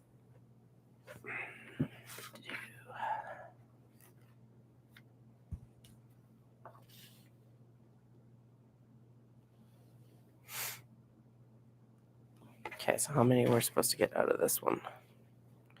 It's supposed to be 3. Can I get 3? I can get 3.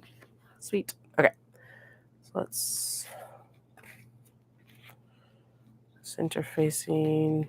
Caught some of the seams it wasn't supposed to. There we go. Spread them out a little bit. There. And then the top. There we go. Okay. Top needs to be squared up here. And then that should be enough fabric down here. Yes, it is. Okay, cool. So it's too wide by half, but that's okay.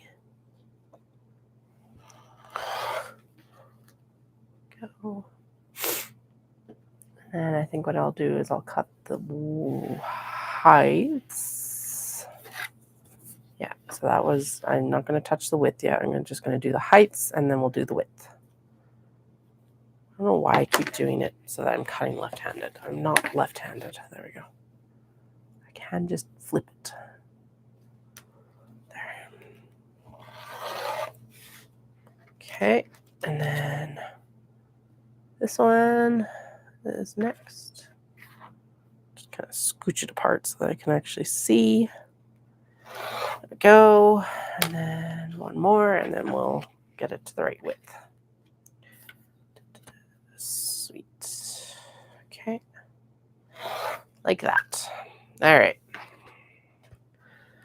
Now we'll stack them and get the correct width that we need for the zipper pockets.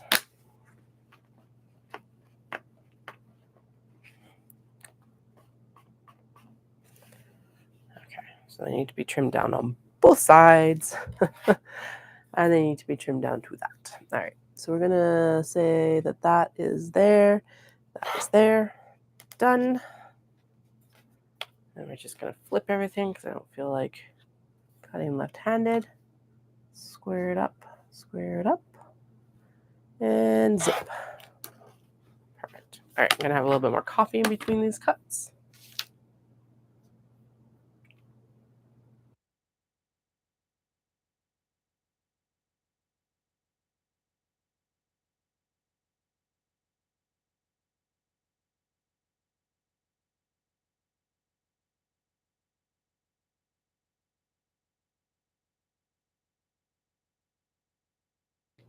All right, and that is the last of the coffee for today. So how many of those did I get? So that was, I've got 1, 2, 3.5. Why do I have so much lining interfaced? Okay, whatever.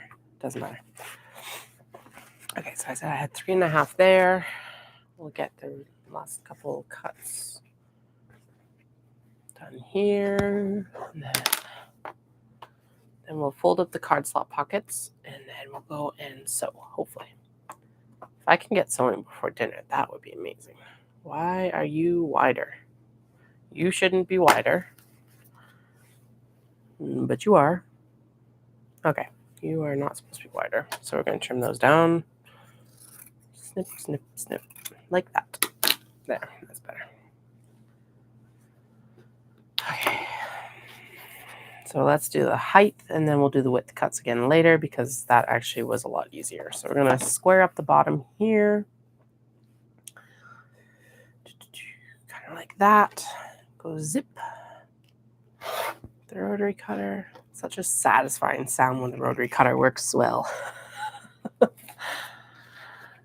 Why would a rotary cutter not work well? I don't know, but sometimes it's just like, it's just satisfying when it just is like a nice, straight, easy cut and it just goes. That is a hair. Get out of here. Okay. There is the height.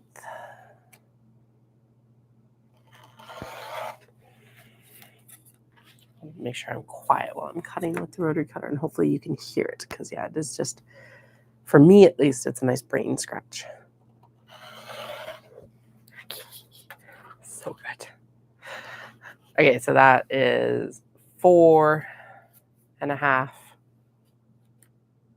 I think that's all the lining pieces we need.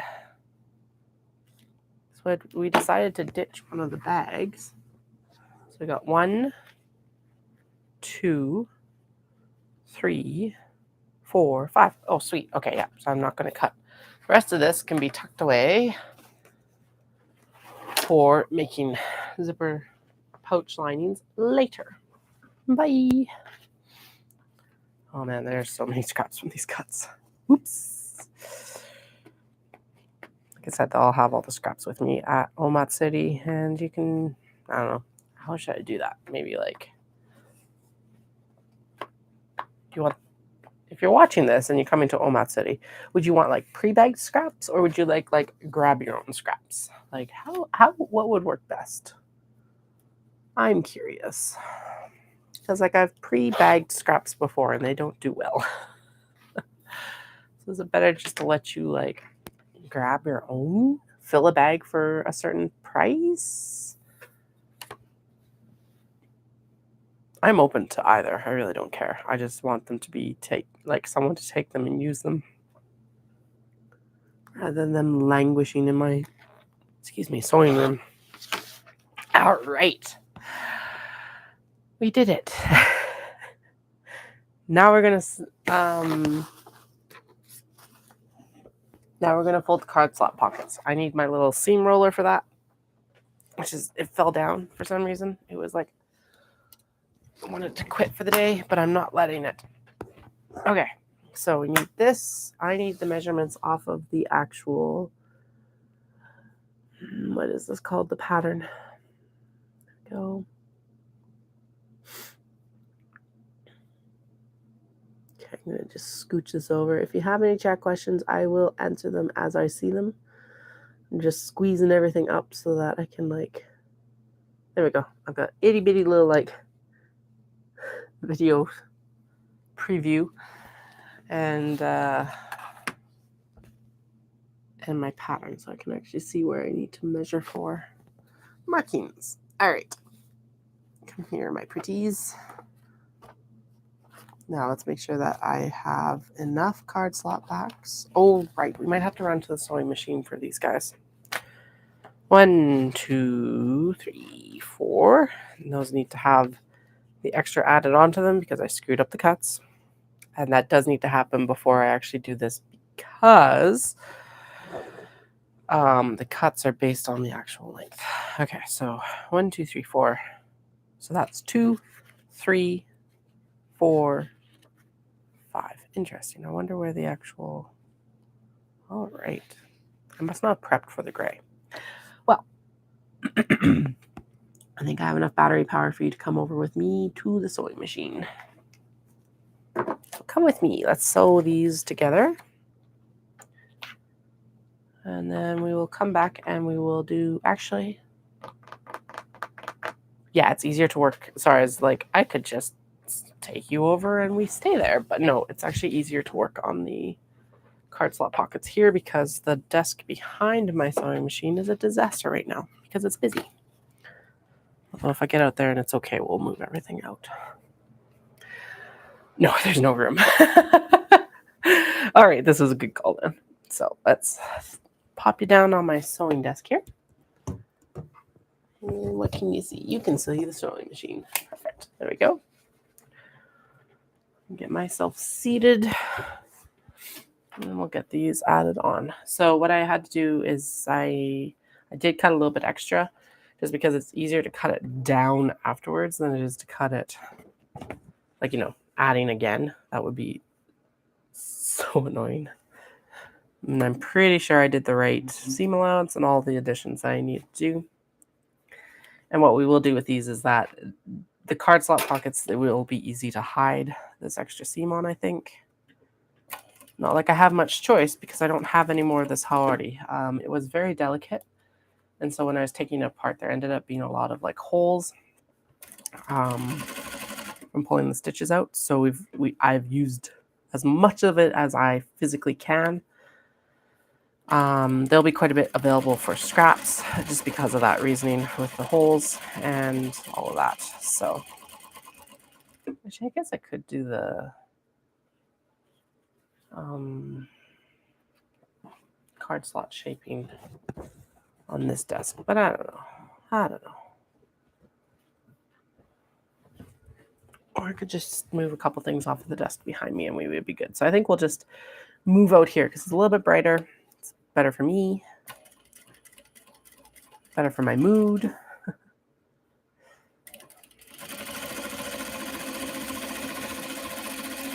Nice and smooth. I'm excited to be sewing again instead of like cutting. That's why I like actually batch cutting and getting stuff done as much as I can together, because honestly, I like the best part of making bags is the sewing usually.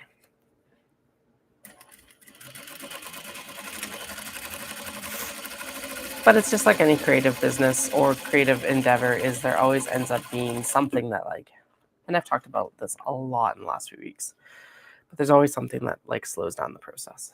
So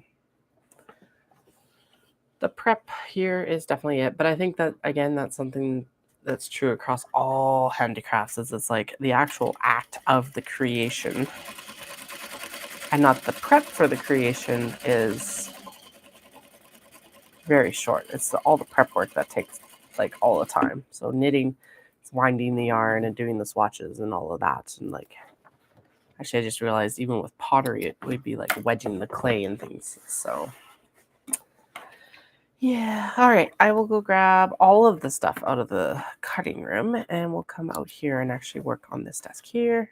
I will show you the current state of it because I got to actually move some stuff off of it. But it is in a little bit of a state. This whole room is in a little bit of a state, as am I. But here's the Glenda's. If you've been hanging around, she's gorgeous. But this is the one that does need... Oh no, this one I used gold rivets on, which is fine because it matches all the other gold hardware. But the one... Here, I'm going to just set some stuff down so I can set you down in your stable. That is glass case thing. This one is with the gunmetal hardware. Again, also absolutely spectacular. So I will make sure that the wallet is finished so it matches this actually. So that'll be super cool.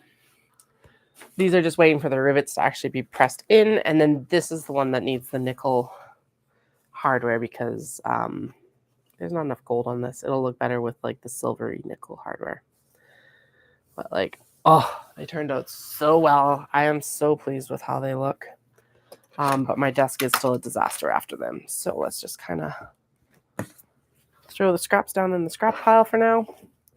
That's essentially what happens is they just end up all down in the scrap pile for the first while. And then when I get sick of having them at my feet, I clean up. But that's all right. Okay, so there, we'll shift this. That doesn't need to be here right now. I'm not using it. These guys I'm not using either, so they can go under.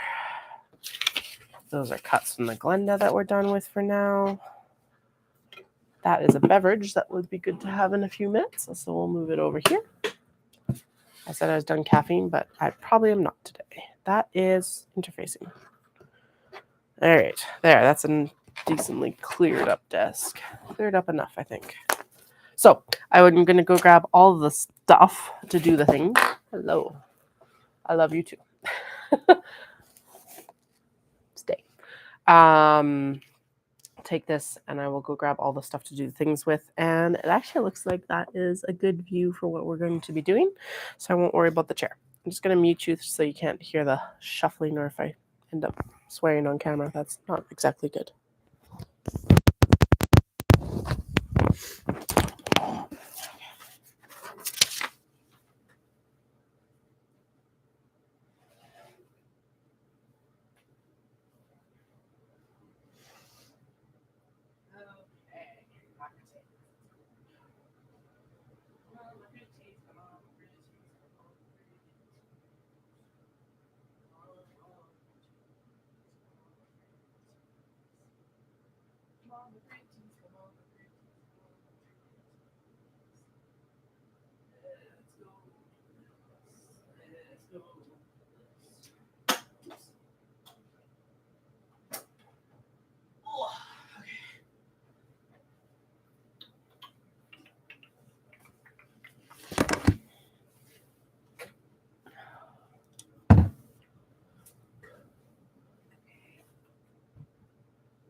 Okay, those are the way.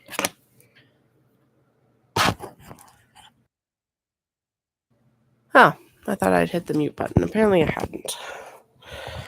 So yes, if you heard me singing to the wallets, that's how I'm making sure that things are good. Oh, I forgot the charge cable. Okay, once more. With feeling this time.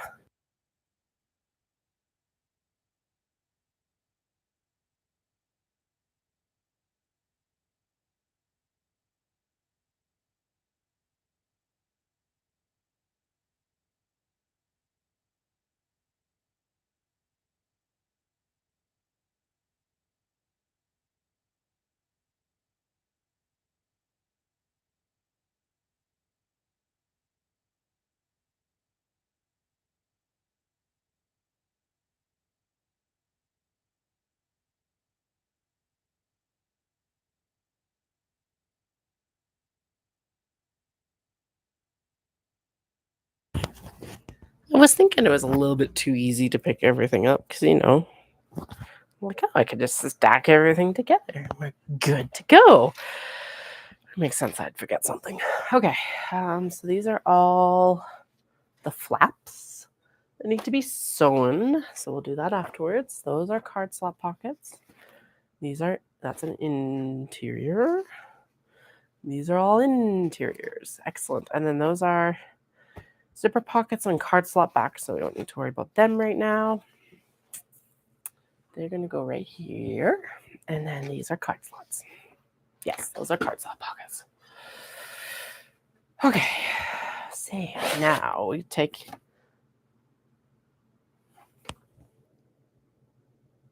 Okay, so this is the top wrong side of fabric.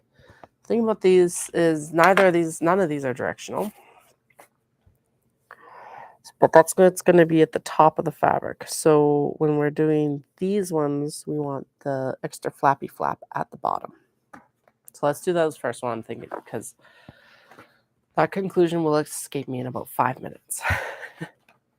So now I'm not going to press these guys, but I am going to take my handy dandy seam roller and we're going to seam roll it because this is all interfaced with that paper interfacing. It's still going to make a nice crisp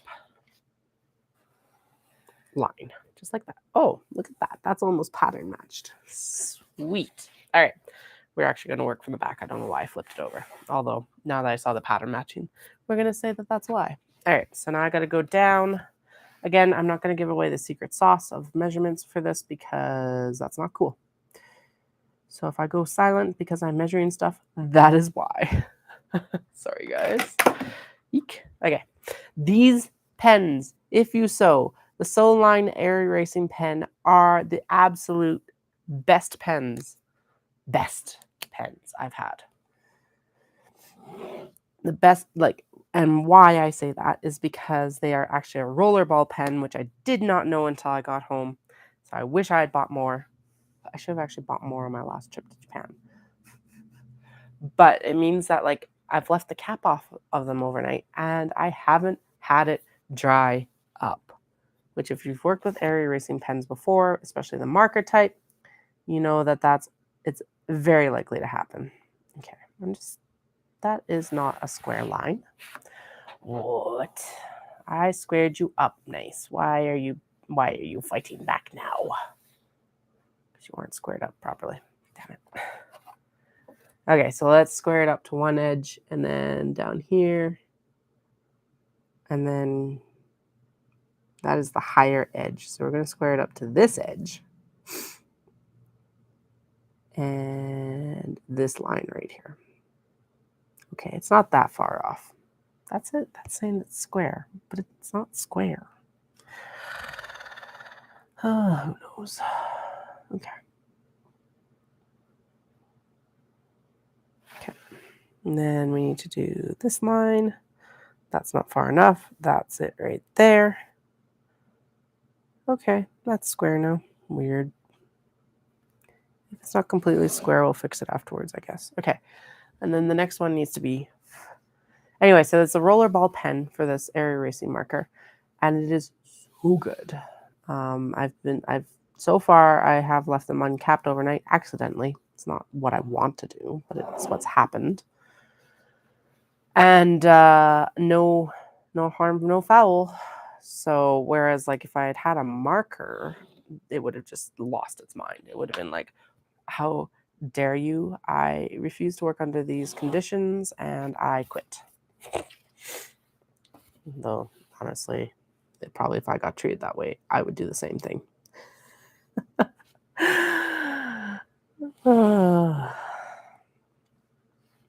So now these are going to get top stitched. So basically we fold this and then we top stitch it. And I think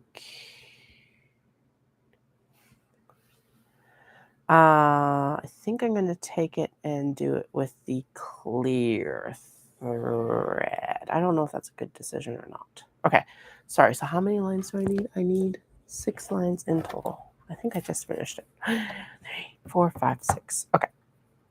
Okay, so and then I'm going to fold this right away because otherwise, because the air is air erasing, they will fade and I will be sad. So we fold it along each of those lines, and this is where the paper interfacing comes in. Is that again, just like along that seam allowance that we just did, this is going to make it nice and crisp. Crisp. Hopefully that didn't pop too much. Hopefully the pop filter on this mic actually works. Okay. Let's see here. That looks right. And then basically I just want to make sure that this is as straight as I can make it. But see, nice flat lines. I can't actually tell on this camera. I should also close these blinds because it's brighter, but it's also harder for me to look at the computer screen. So that's why I keep leaning in and squinting so much. I could actually I'll turn the brightness up on the screen and that will help a little bit. Okay, I don't think we've wandered off too badly. It looks like I just didn't square up the little bit of the top right there, which is fine then. Okay.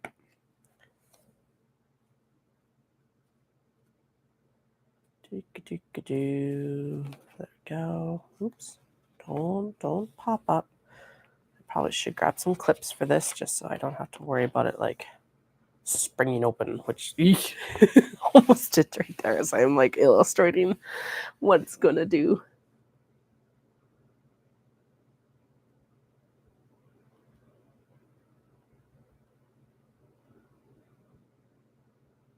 I'm just reading the instructions to make sure I'm not screwing this up, but I don't think I am because this is how I've always folded it and it's never like gone wrong. But I just realized that if we're trying to be so specific that that's the top, no, we're good. We're good. Okay. Cool. All right. So let's just get this last fold on done. Right there. Okay. And of course, that's the one that gets the wonkiest because I'm doing it completely different from what I've been doing for the rest of the wallet. So just, sorry, one moment. This is like, so again, this is part of prep. At least it's not like interfacing prep or cutting prep right now. I'm quite happy. One side is perfect. All right, so we're gonna throw some clips on here. Do not dump it on me again. I just had to pick them all up the other day because my kiddos got into them. I'm gonna use a clip instead of pins, and then I'll seam roll it now while I'm thinking about it. Because that'll help just set the edges a little bit, and then I am going to clip it because this fabric, has a mind of its own today, and that'll just help hold everything together, obviously. And then, oops. Excuse me, apparently my nose is deciding to act up again. All right, and then we'll turn it this direction and do the same on the other side. Clip that seam allowance. Concentration. All right, there we go. So there's one card slot pocket nice and folded. So what'll end up happening is I'm going to top stitch each bit of the card slot itself, little card slot fold, and then it gets aligned down the middle. So this actually means that this wallet will have like 12 card slots. If you're watching from Japan, or you're from Japan, or going to Japan, it will hold the large bills as well. The 10,000 yen bills, ichiman yen bills, ichiman. There we go. Like, why did I pronounce the Y in Japanese? It's not there in Japanese. Right, so we want to measure from the top down. Okay, so to that measurement mark. And we'll go across with this pen again. And then, right? Do I have it correct? I have it correct. And then we got to go to this mark. These are definitely getting faster as I'm making more of them. So that is a very heartening discovery to make right now. Yeah, maybe not the cutting, especially when it's like you got to fix stuff up, but definitely for the actual like finishing prep. Go. And then one more. And then I think we're good. Sweet. There we go. So yeah, so these Soline pens, I actually got them when I was there in Japan in November. I've looked at them online, and like one of the easiest ways to access them is actually Amazon, but they were still so expensive. Like $12 a pen, which is like, air erasing pens are not cheap anyway. But that was insane. So, okay, I'm actually going to read the instructions here quick, and then I'll come back to talk to you. Flip the triangle over so that now it's right side up, and start folding.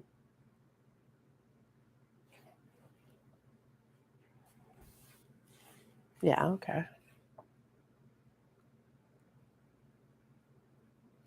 Yeah, okay, we're fine. I'm just going to go with how I've been doing it. But anyway, so except that I ended up in like a supply store. I went there because I thought it was fabric, Turned out it was actually a supply store, which was super cool to see some of the supplies there. They have so many cool zippers, fasteners. I know that makes it sound like I'm making fun of it, but no, that's actually the word for it, fastener. And it was just like, well, zipper envy, but they also had these roller ball pens. So typically on Amazon, they're about $12 a piece. The cheaper versions, which are markers that you can get from Michael's, are typically $8 to $9 a piece, unless you use a coupon, which, okay, 30% off brings them down around $6. But at this wholesale store, they were like, I think at the top, they were 350 yen. If I remember correctly, I think they were 320 yen. And I'm just like, okay, so we're going to stock up on those. And like I said, I should have actually gone back when I was there in May and picked up some more, because now I don't know exactly when I'm going to be back in Japan. And I might end up needing more before. But that's okay. We'll figure it out. All right, there's another nice, straight, gorgeous card slot pocket, if I do say so. This already was, as I said when I was in the cutting room, extremely delicate, but now that it's like actually getting put together, it feels really good, and it's like, it's such a rich color. It's going to be fantastic. So I am excited for it to come together. This piece does look floppy right now, but it'll actually be pinned down when I do the actual slot pocket stitch down the middle. All right, next set. But yeah, it's like otherwise right now. So the only couple of things that I need to go into Osaka for is to go visit Takako of Edelknit. Although I think next time there is a ramen restaurant she wants to go to with me. So I think when we go with the kids, we'll be doing that. And then I need to go into Osaka for this supply store, because that's too good a deal to pass up. And I don't think I can actually get them at Tomato or any of the other sewing stores for that price. Although they are also significantly cheaper than if I don't get there, I can definitely get them from one of the other supply stores, or one of the other stores, cheaper than I can buy them in Canada. Which is just, it's nuts. You can't tell me that, well, I guess maybe like, okay, I can't imagine that there's $9 worth of duties and fees on a pen. Maybe there is, and there's definitely like a shipping factor as well, but to put it up by $9 is quite a bit.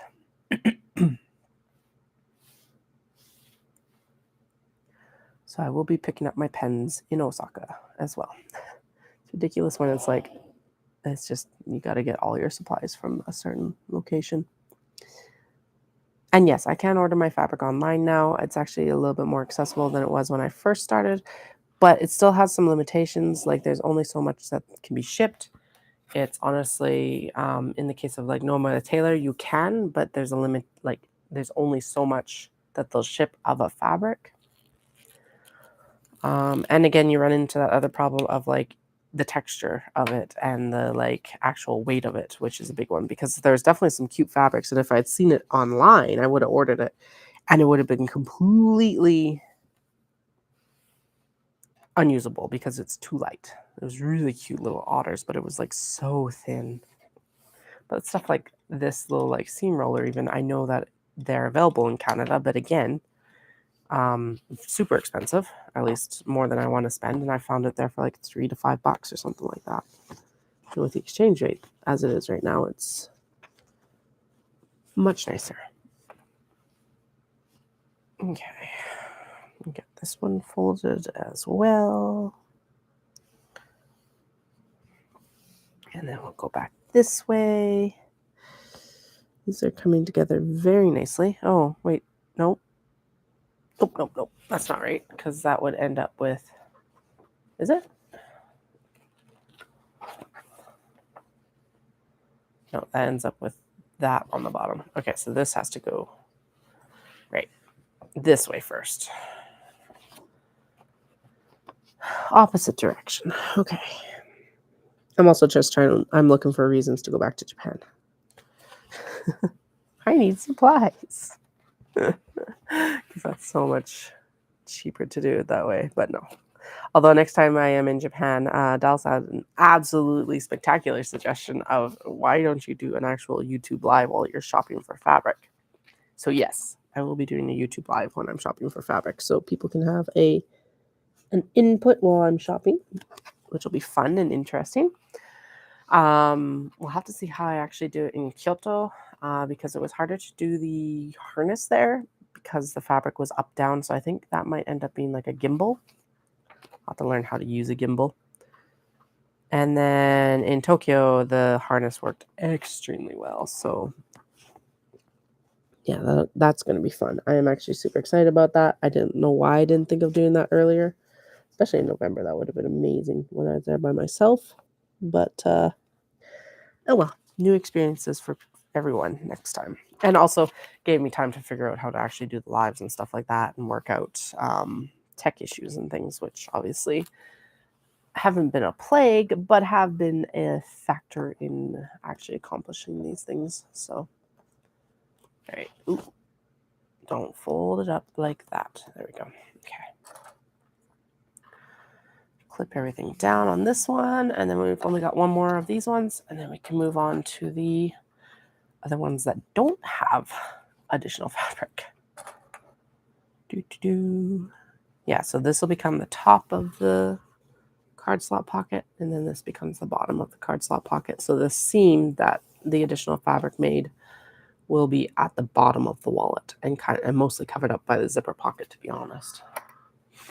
So that'll be nice and easier. Go. I will say that the seam roller did work better on the cotton. I don't know why. Probably just a little bit heavier weight, so it held the seam better. And actually, yeah, let's roll the seam this direction towards the addition rather than towards the main body. There we go. Trim these threads. Get them out of the way. Okay.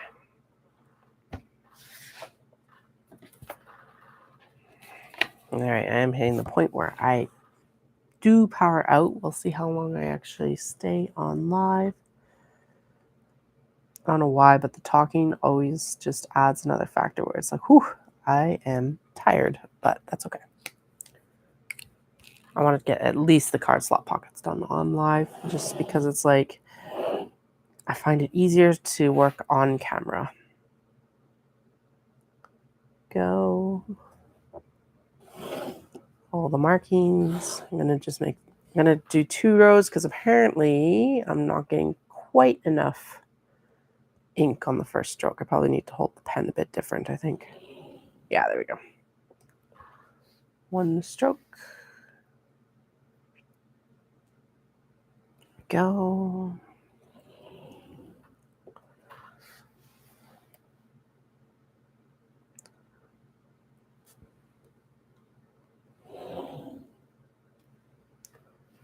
And last one for this one.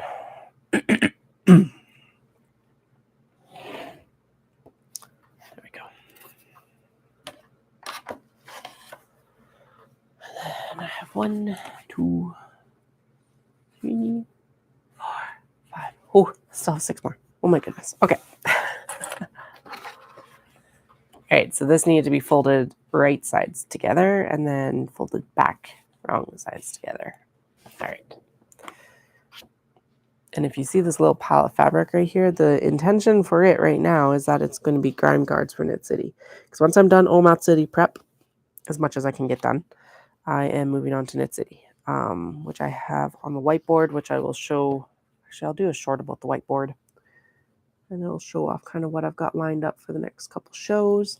Obviously, all the work I do towards these obi and kimono bags and all of that will go towards Knit City if they don't sell at Omat City. Everything that I put an effort into right now just gets rotated into the next show. And that's awesome. Obviously, if I sell it at Omat City, even better. But since these are new products, that's kind of unlikely. So people need some time usually to see them and think about it. And a wallet is not exactly an inexpensive purchase in this case. So it'll leave a little bit of like time for people to contemplate what they would like to get. So we're going to work across here. This one is a little bit more springy, so we're just going to roll out. Oh, apparently it works better that way. Interesting. Okay. There. That'll still help kind of set the seams a little bit, and then we'll clip it so that it doesn't open up on me. There we go. At least not until I encourage it to open up, because I will have to take it apart basically to sew the top stitching, but that's okay. That is to be expected. All right, next one is one of the swirls for that red fan bag. And I'm going to actually make you guys a little bit bigger here, expand the window so that, there we go.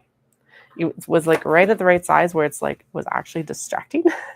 Because it kind of is like, there's something moving in the corner of my eye. And I know that I'm on screen here. But yeah, a little bit larger is just a little bit, it's less distracting actually, because it's not like an itty bitty version of me that I'm watching out of the corner of my eye. So I will be on live again tomorrow as well, just in case I power out here. I am going to get the card slot pockets done. But then I have a feeling I'm probably going to head out. It's been 2.25 hours. So that's quite a bit of time to be chatting away here when I'm not used to it.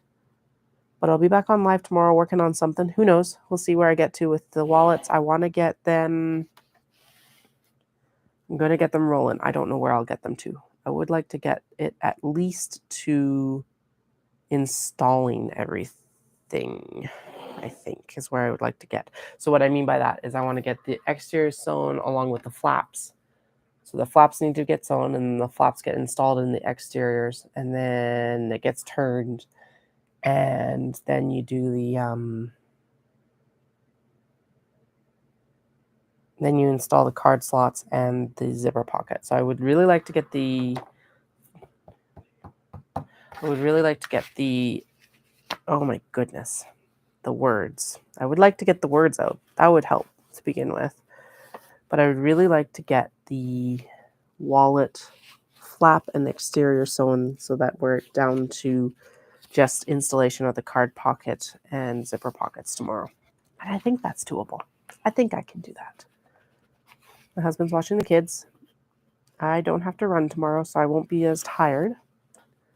He's got to run, but I can go live after that. So I think that's what will happen. I will be going live around 1 tomorrow, 1 p.m. Mountain Daylight Time. If you need a reference, that I am currently at 3:30 right now. But yeah, if you want to come hang out and listen to me ramble on in my stream of consciousness live stream, I would appreciate it. I always, I'm finding these lives very productive because it keeps me off my phone, to be honest. So it's like I'm not getting distracted by like, oh, I should look this thing up online. Well, I'm actually supposed to be working. And that's actually the biggest factor in why I'm getting stuff done typically most days. Ooh, crunchy. I don't know if you can hear that on the mic, but yeah. All right, that actually folded very nicely. All right.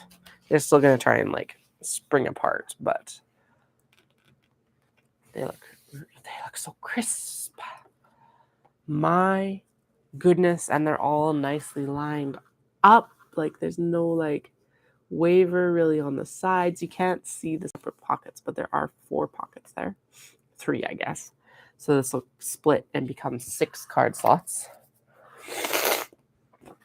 Excuse me. Ooh, sorry. Okay.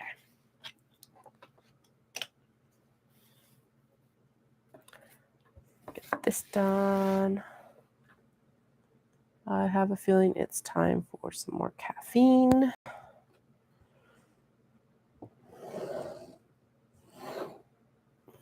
I want to go back to Japan right now. So bad. No, that's a lie. I don't want to be in Japan right now. If you are ever planning a Japan trip and you have the ability to not go in the summer, I beg you, do not go in the summer.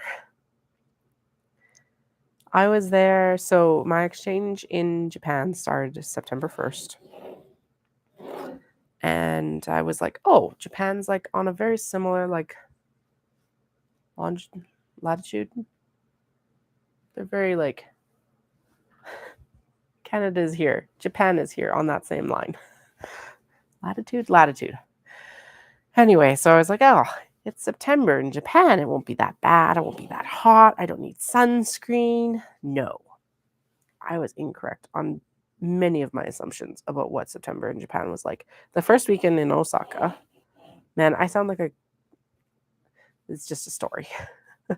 I love Japan, but like that first weekend, it was 36 plus humidity in Osaka. I gave myself the worst burn I've ever had in my life. I actually still have a burn scar here. Like it's where I tend to take the most sun on at this point. I get very flushed in the same area as what I burnt. It like blistered and peeled because I didn't put sunscreen on because I was like, I don't need sunscreen because it's September in Japan. And September in Calgary, you don't really need to have sunscreen. You probably should. But yeah, anyway. So that was one of the worst mistakes I made in Japan itself. Learned very quickly that the word for sunscreen in Japan is hakedome, sunstop, which is awesome. I really like that name. But my gosh, guys, it was so bad. Anyway, so I beg of you, if you have the option to not go, like, that's September. Yes, it was the first weekend in September. But, like, if you have the ability to not go to Japan in the summer, please don't. You will have a far better experience in, like, even in May. May is fine. June is decent. But July and August, avoid it. It's not fun. Even May starts to push it too, but at least it's a little bit better. Actually, when we were there, we ended up having very pleasant weather, which it's one of those months where it's like it could be stinking hot, which I've definitely been there for, or it can be like pleasant. And honestly, this trip, it was pleasant. So that was nice. But summer in Japan, no. If I can avoid it, I will not. Caroline and I actually planned to go in July last year. Are you even? You look a little bit off.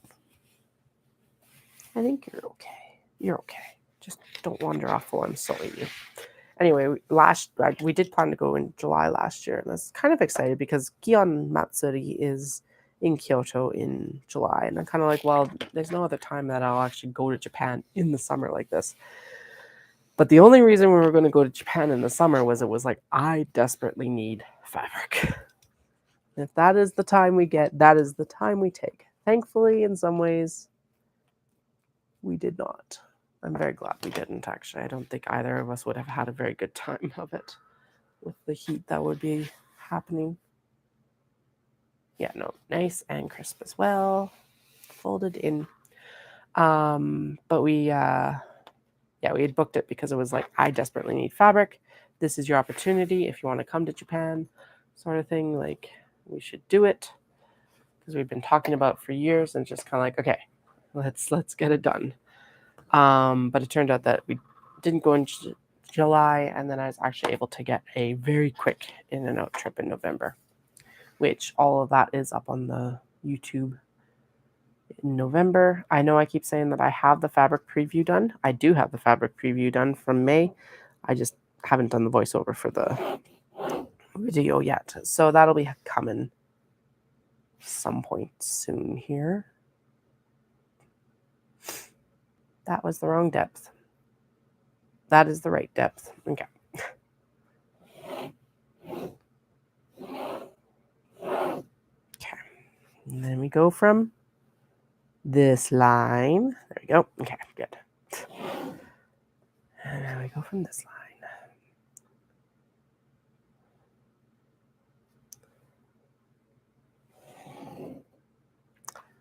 Gotta get these card slot pockets done.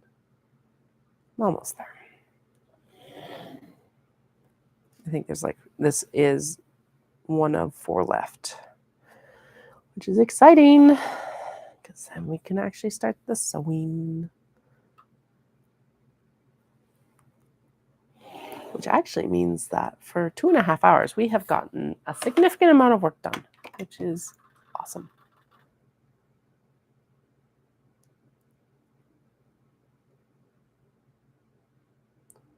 All right, I have texts from my husband. One moment. These do need to be checked out.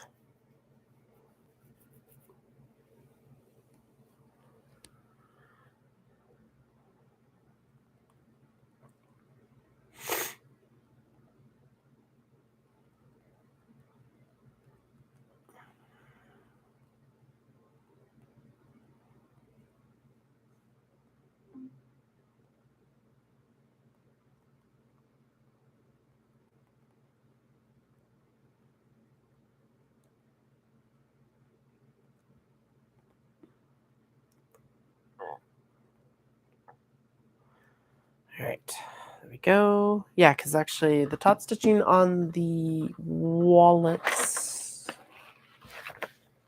So we'll top stitch the card slot pockets with clear thread because that will look the best, I think.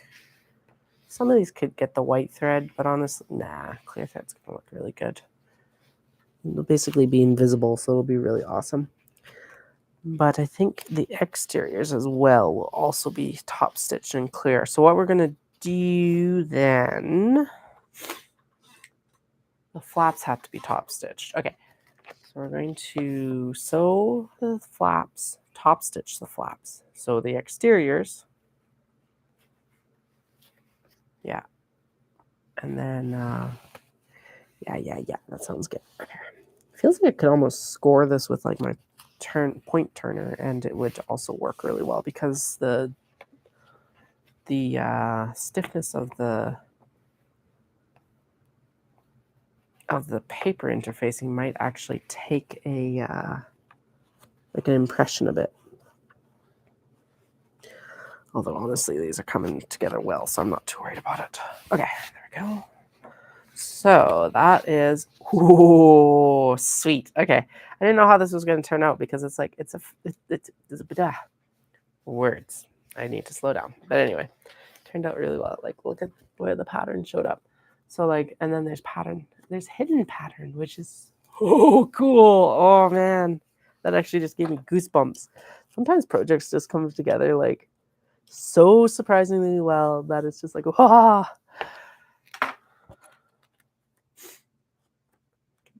I'm so excited about that one. That one came together so good. Okay. Try not to squish them together too much. Make sure that they stay like, apparently that one there. That clip did not play nice with the folds. Interesting. All right. Because it's like, I think you're technically supposed to iron these. Probably would help a bit, but we're not going to. Okay. So in that case, seeing that, let's work with this from the top down like this. I didn't even think about that with this other one. And then since we only have 3 left, I'm going to go through and actually do all the markings at once. And then we'll just fold them because that will be batch tasking and faster. Okay. Right. Was that right? I didn't do that wrong again. No, we're good. Okay. No. It's supposed to be squared up. What the heck? Okay. Square. Square. Not square. All right. So square it up to this line. And this. There you go. Like that. So it was 2 lines. Need to put this on a better angle to get the darker line. 3, 4,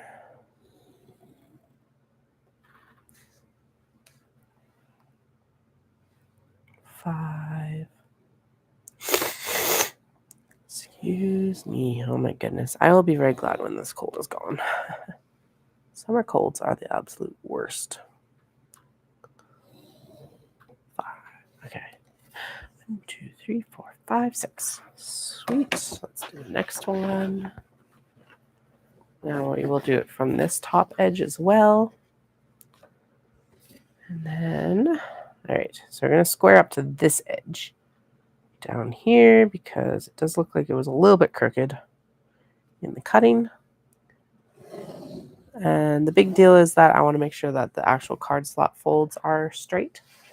And then I can always trim down the excess on the sides because that's just sometimes, again, fabric has a mind of its own. Sometimes that's just how it goes.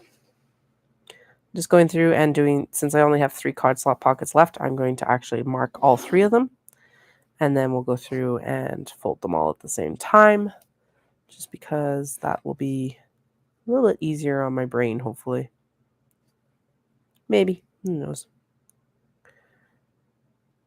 Although I do need to actually make those markings a little bit darker because that's not going to... why I didn't go through and do all the markings at the beginning is because this is an area erasing marker. And it could fade by the time I actually got through all 6 wallets worth. Okay, 2 1/4.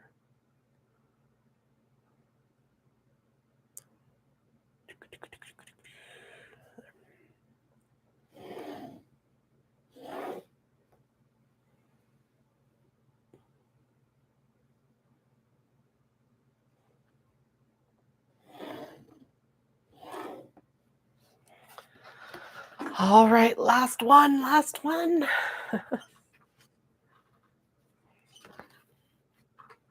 get this done. Ooh, okay, let's do it from this direction. Yeah, there it is. I was actually expecting it to be a lot sunnier today, but it looks like we might have a storm coming in. Just with what the temperature was supposed to be and stuff like that. Not that it wasn't getting warm already. It was decently warm by the time I got home from my run, that's for sure.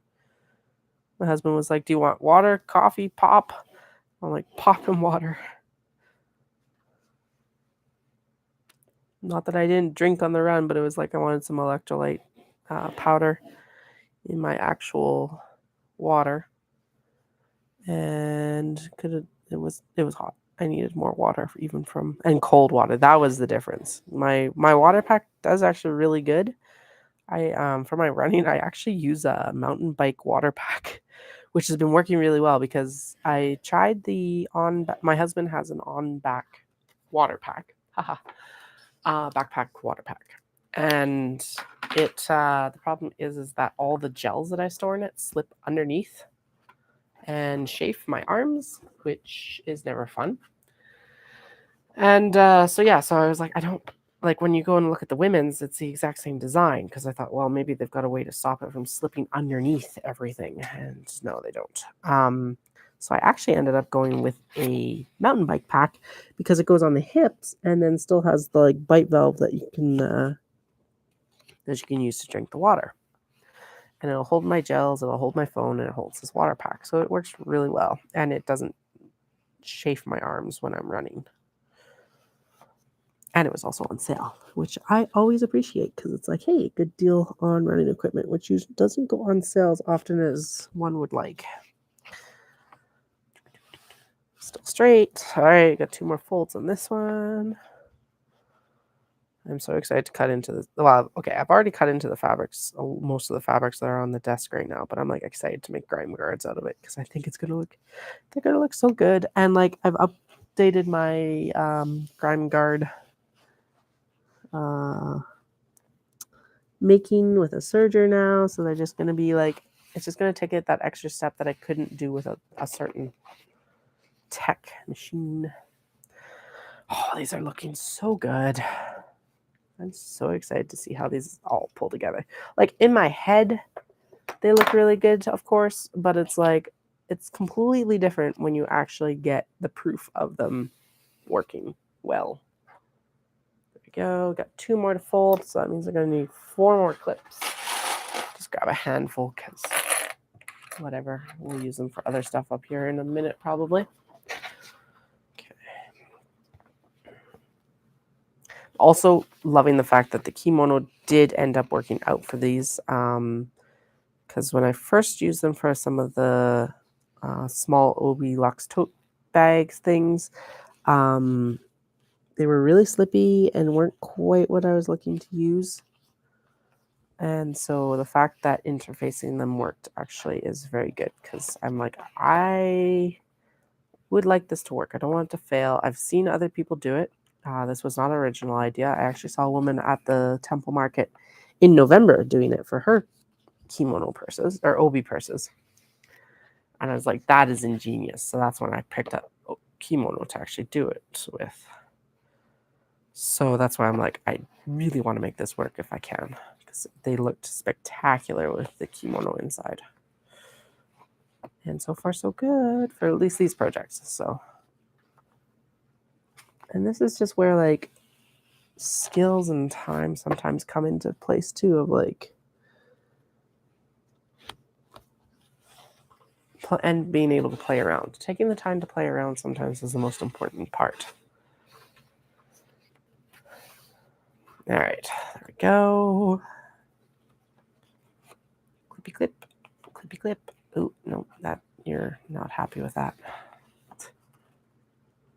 There we go, that's better. Okay, and then we're gonna go this direction and make sure that it doesn't get any little bulges.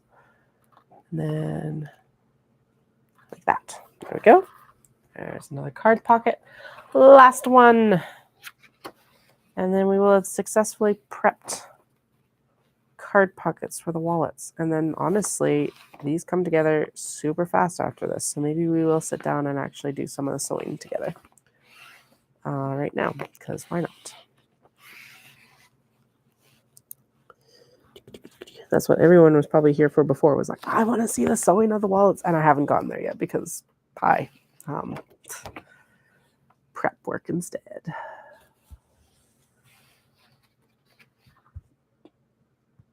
Oh, go away.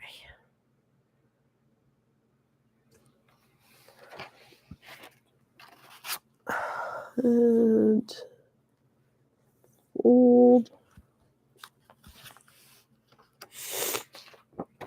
And fold. Go. And one more. Sweet. There are the card slot pockets folded. Awesome. Oh my goodness. Just keep turning them over and like each one of them gets even better. I don't know why I didn't roll some of those other ones or whatever. We'll do this one. Crunch. I think it actually works better this way.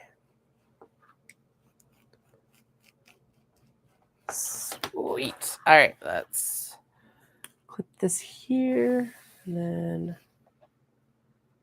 let it relax a little bit just so it's not so angry.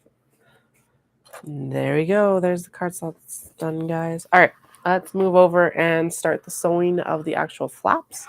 Since I've done the card slots and all the other prep work pretty much, except for what I need to do. I need to prep the zippers for the zipper pockets. But so today we'll do all the other stuff and then we'll do zipper pockets tomorrow.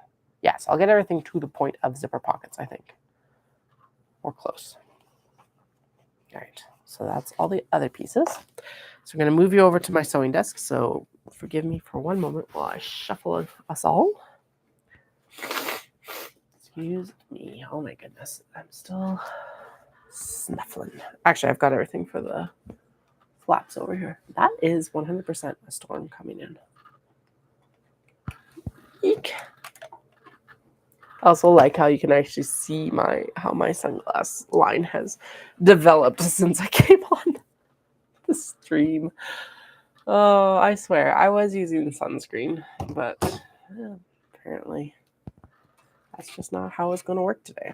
And it's not like I could have gone running out later, I guess, but not if there's a storm coming in. Okay, the blue ones are the fussiest ones because I got to get them on the books. Okay, so I'm actually going to, there we go. Now you can actually see down here. So we got the 2 books. we have, I'm going to just recap what we have.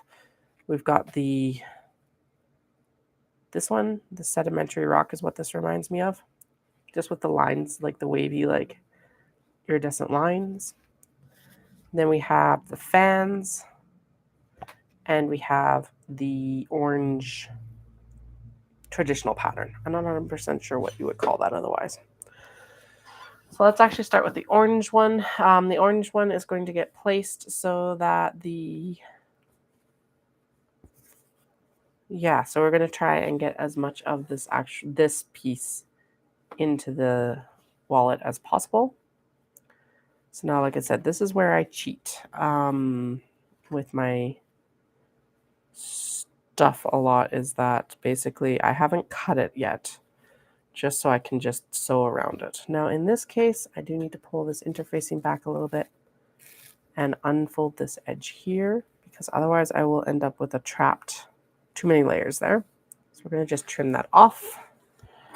I should have trimmed that off before I did the interfacing, obviously, because now the interfacing isn't adhered, but that's okay because it's going to get sewn down, which is like an extra layer of protection, I guess. Okay, and then we're going to put, top to top here. There we go. And then now where is the actual edge of this? There. I think that's probably good right there. Okay, I'm going to grab some clips for this because otherwise because it's silk to silk now, it's just going to move everywhere. So we're going to clip it. You could use pins if you're working with kimono and obi. Obviously, you could definitely use pins because it's not vinyl. Oh, that actually needs to be shifted down. Okay.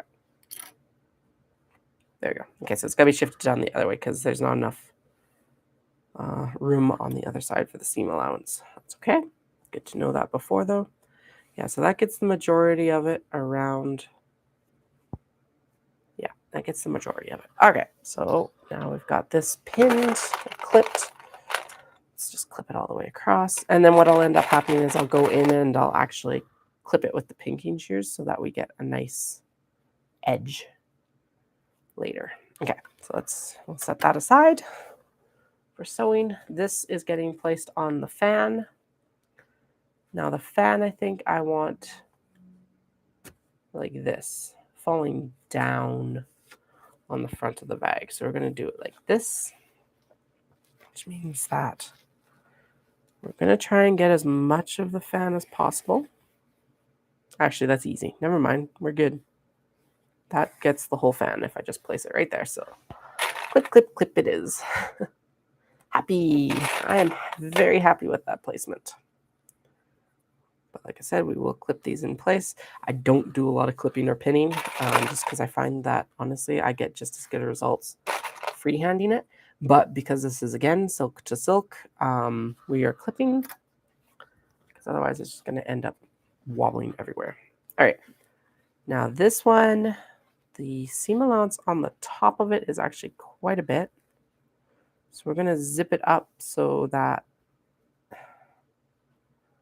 there's only that 1/2 inch or so seam allowance that I need, because I want to make sure that we've got as much of that blue as we can get. Yeah, that looks right. Excuse me. Okay, so we're going to clip this one on the sides just because there's so much extra gray around all of the edges that I don't want to like misclip something and have it slip. So I don't know why I'm putting them on that way. We're going to be sewing it from the other direction. So I try to clip so that the flat sides of my clips are against the sewing machine deck, because otherwise they're pain to get off of the project. All right. Like how I ended up with alternating orange or matched orange purple. All right, so we're just pinning the flaps here for these guys. Now this is going to be the fussiest one, is this book, because we got to take this navy piece and it's going to have to go right about there, I think. So I want to get as much of the book as I can. And actually what we probably should do is I probably should fold it in half and get it centered. But, you know, I may or may not do that. Okay, apparently I didn't open up the seam allowance. Yay, lovely. Okay, so that gets to there. Can I see? Oh yeah, I can see it from the other side. Sweet. Okay, so what we're gonna do is we're gonna feel where the edges of this wallet piece are, and then we're going to put it where I think it needs to go. Okay, so there's lots of space down here, so we're gonna shuffle it down. There we go. Actually, there we go. That looks excellent. Okay, sweet. Now where am I going to clip it? I'm going to clip it on this side, like this. So this one is actually going to be made mostly from the obi that I cut the books and the flap interiors out of, because the fabric for it was actually thin enough that it would be able to work that way. Okay, there we go.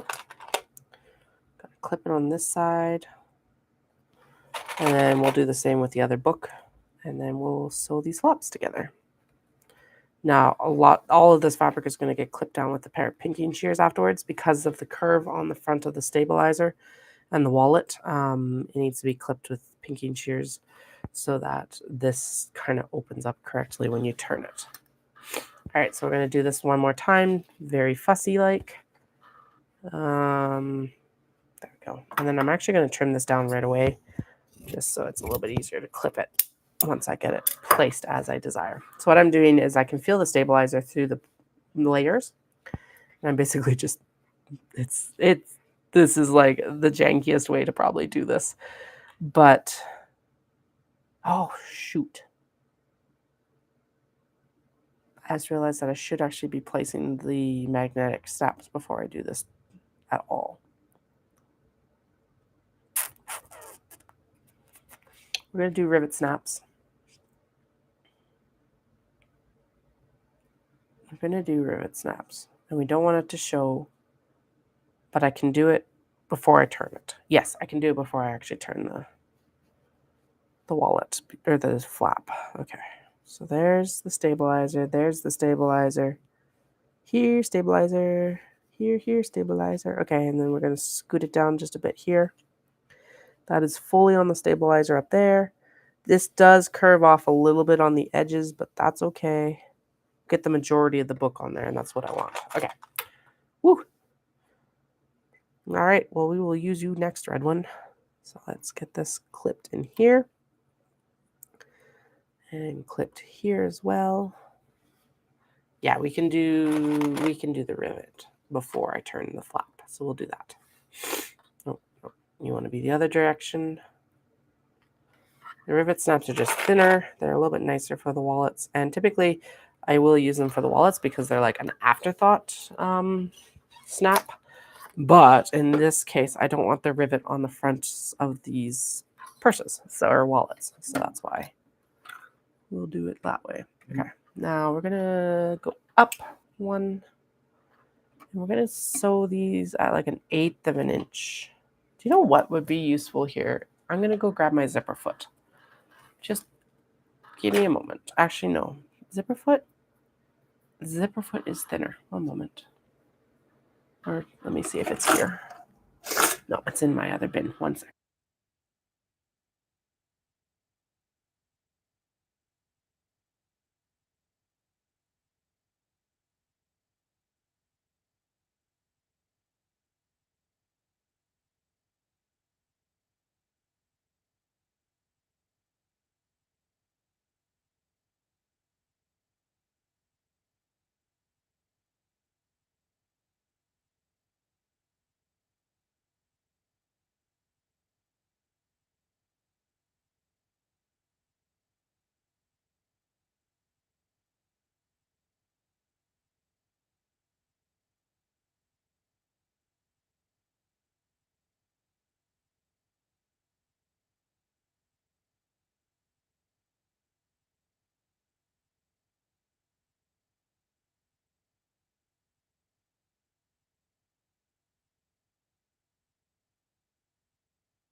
All right, so I'm not 100% sure what foot this is, but I think it'll work.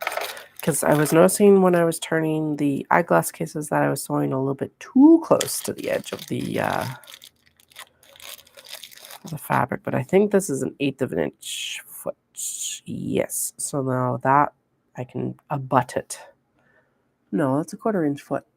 Oh, or 7/8 even. Nope, that's not gonna work. Okay, never mind. I could have sworn I had a right and a left zipper foot, but apparently I don't. Not for this machine. I only have the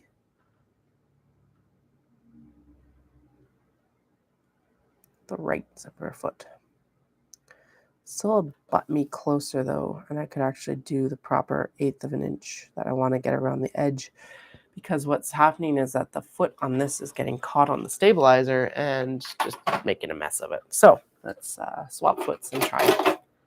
Now I wonder where my other zipper foot went. Oh well. At least feet aren't that expensive. Well, at least, well, they might be for this one. Certain ones are. I think the zipper foots are a little bit more economical than a lot of the other ones that I have. Okay, so we're just going to pop that in the drawer because that's the one I don't use for everything else, basically. Yeah, I think this will work. Okay. All right, swap them, drop them. Good. All right. So now I still want to sew pretty close, but this will allow me to like keep it. Yeah, nice. Nice even distance away from the actual like stabilizer without getting caught on the stabilizer, which is honestly with these curves key. So I'll remember that for the May glasses cases as well, is that like this just works better.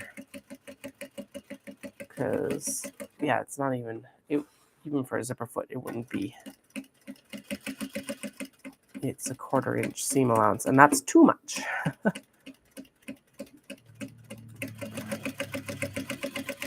All right. That is sounding like I need to change my needle fairly soon, but I think we'll do these and then we'll go through and change the needle before we do the top stitching, because that's where it'll make a massive difference. There we go.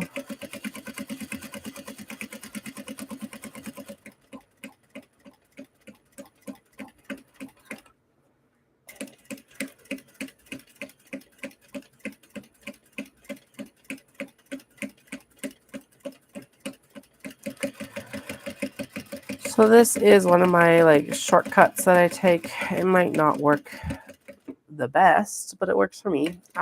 Basically, I cut 2 rectangles and then I actually cut the remainder, like cut the actual shape out after I've sewn it.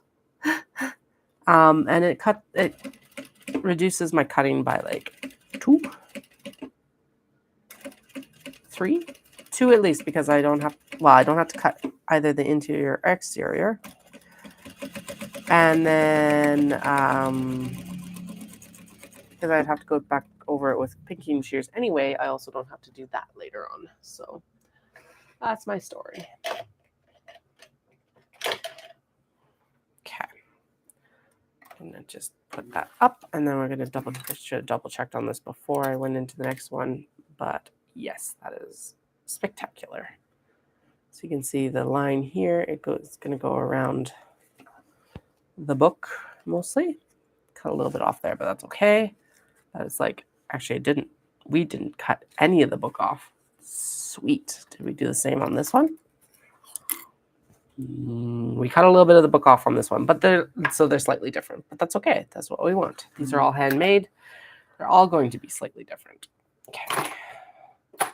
I'm not going to trim and turn quite yet because I do have to do the rivet. That's something I have to do before I turn it because it has to go through the stabilizer on this, and I don't want the rivet showing. Wait. The rivet wouldn't show on the outside anyway because I'm doing it on the... Yeah. Okay. This looks like it was a little bit messy, so maybe we'll go back in and stitch it again. This one... I think the tension needs to be increased slightly. There we go. Okay. Excuse me.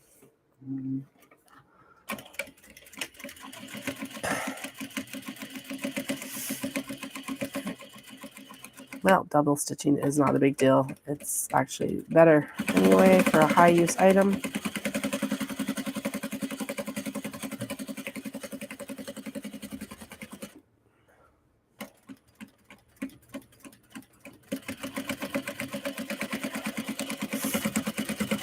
Like just a little bit of thread tension issue, which will probably be resolved by changing my needle. So we will do that now.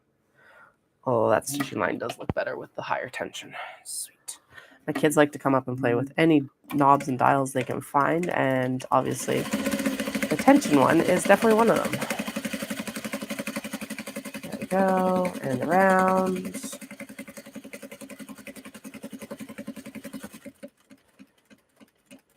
Turn, turn, turn. I don't know why I didn't do that one so fast, but that's okay. Just felt like it needed to be slower.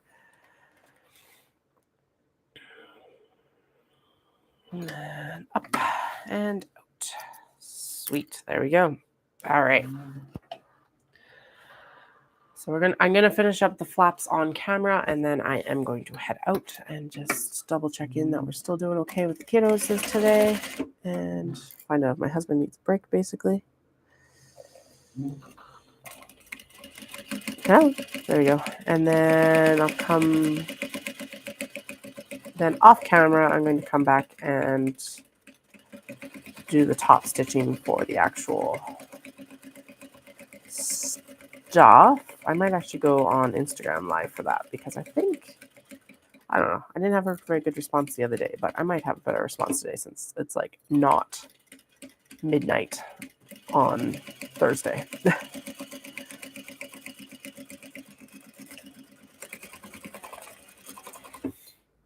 All right, so we've got 2 more to finish, and then we're good to go. And then that base, yeah, that is as centered as we were going to get that on this bag. That is so good. Okay. Like I said, it's just like sometimes you can do the best planning possible, and it's not until you actually stitch it that it like comes together and you know it's going to work. And that's fine, but it's really nice when it just all comes together. Especially when you don't have any room to like redo stuff. In this case, because like I don't really have a lot more of these fabrics in some cases. Like this is what we got, and that's good. It's very good that it's coming together as well as it is, to be honest. There we go. I think that's close enough all the way around. Looks like it. Take the clips off. Doop, doop, doop. And then what I say, I figured that, yeah, I could actually probably could actually turn these and then do the rivet press. Come on. You know you want to sew. Apparently my feed dogs are upset about something.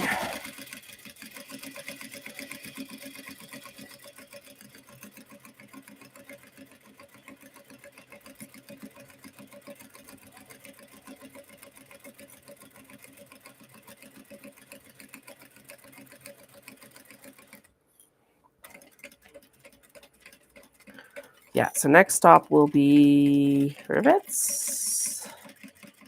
Rivets have to be done before it's installed into the wallet at least. And then I think, yeah, let's do rivets next. But, oh, I'm so pleased with how these are going to turn out, guys. Well, I hope you all have a fantastic long weekend if you're in Canada. And I will chat with you all again tomorrow. I will actually send out an email to my newsletter subscribers to let you know when I will be on. Looking to be on around 1 to 1:30 tomorrow. That's Mountain Daylight Time. And I hope you guys all have a fantastic night. And I'll chat with you soon. Bye.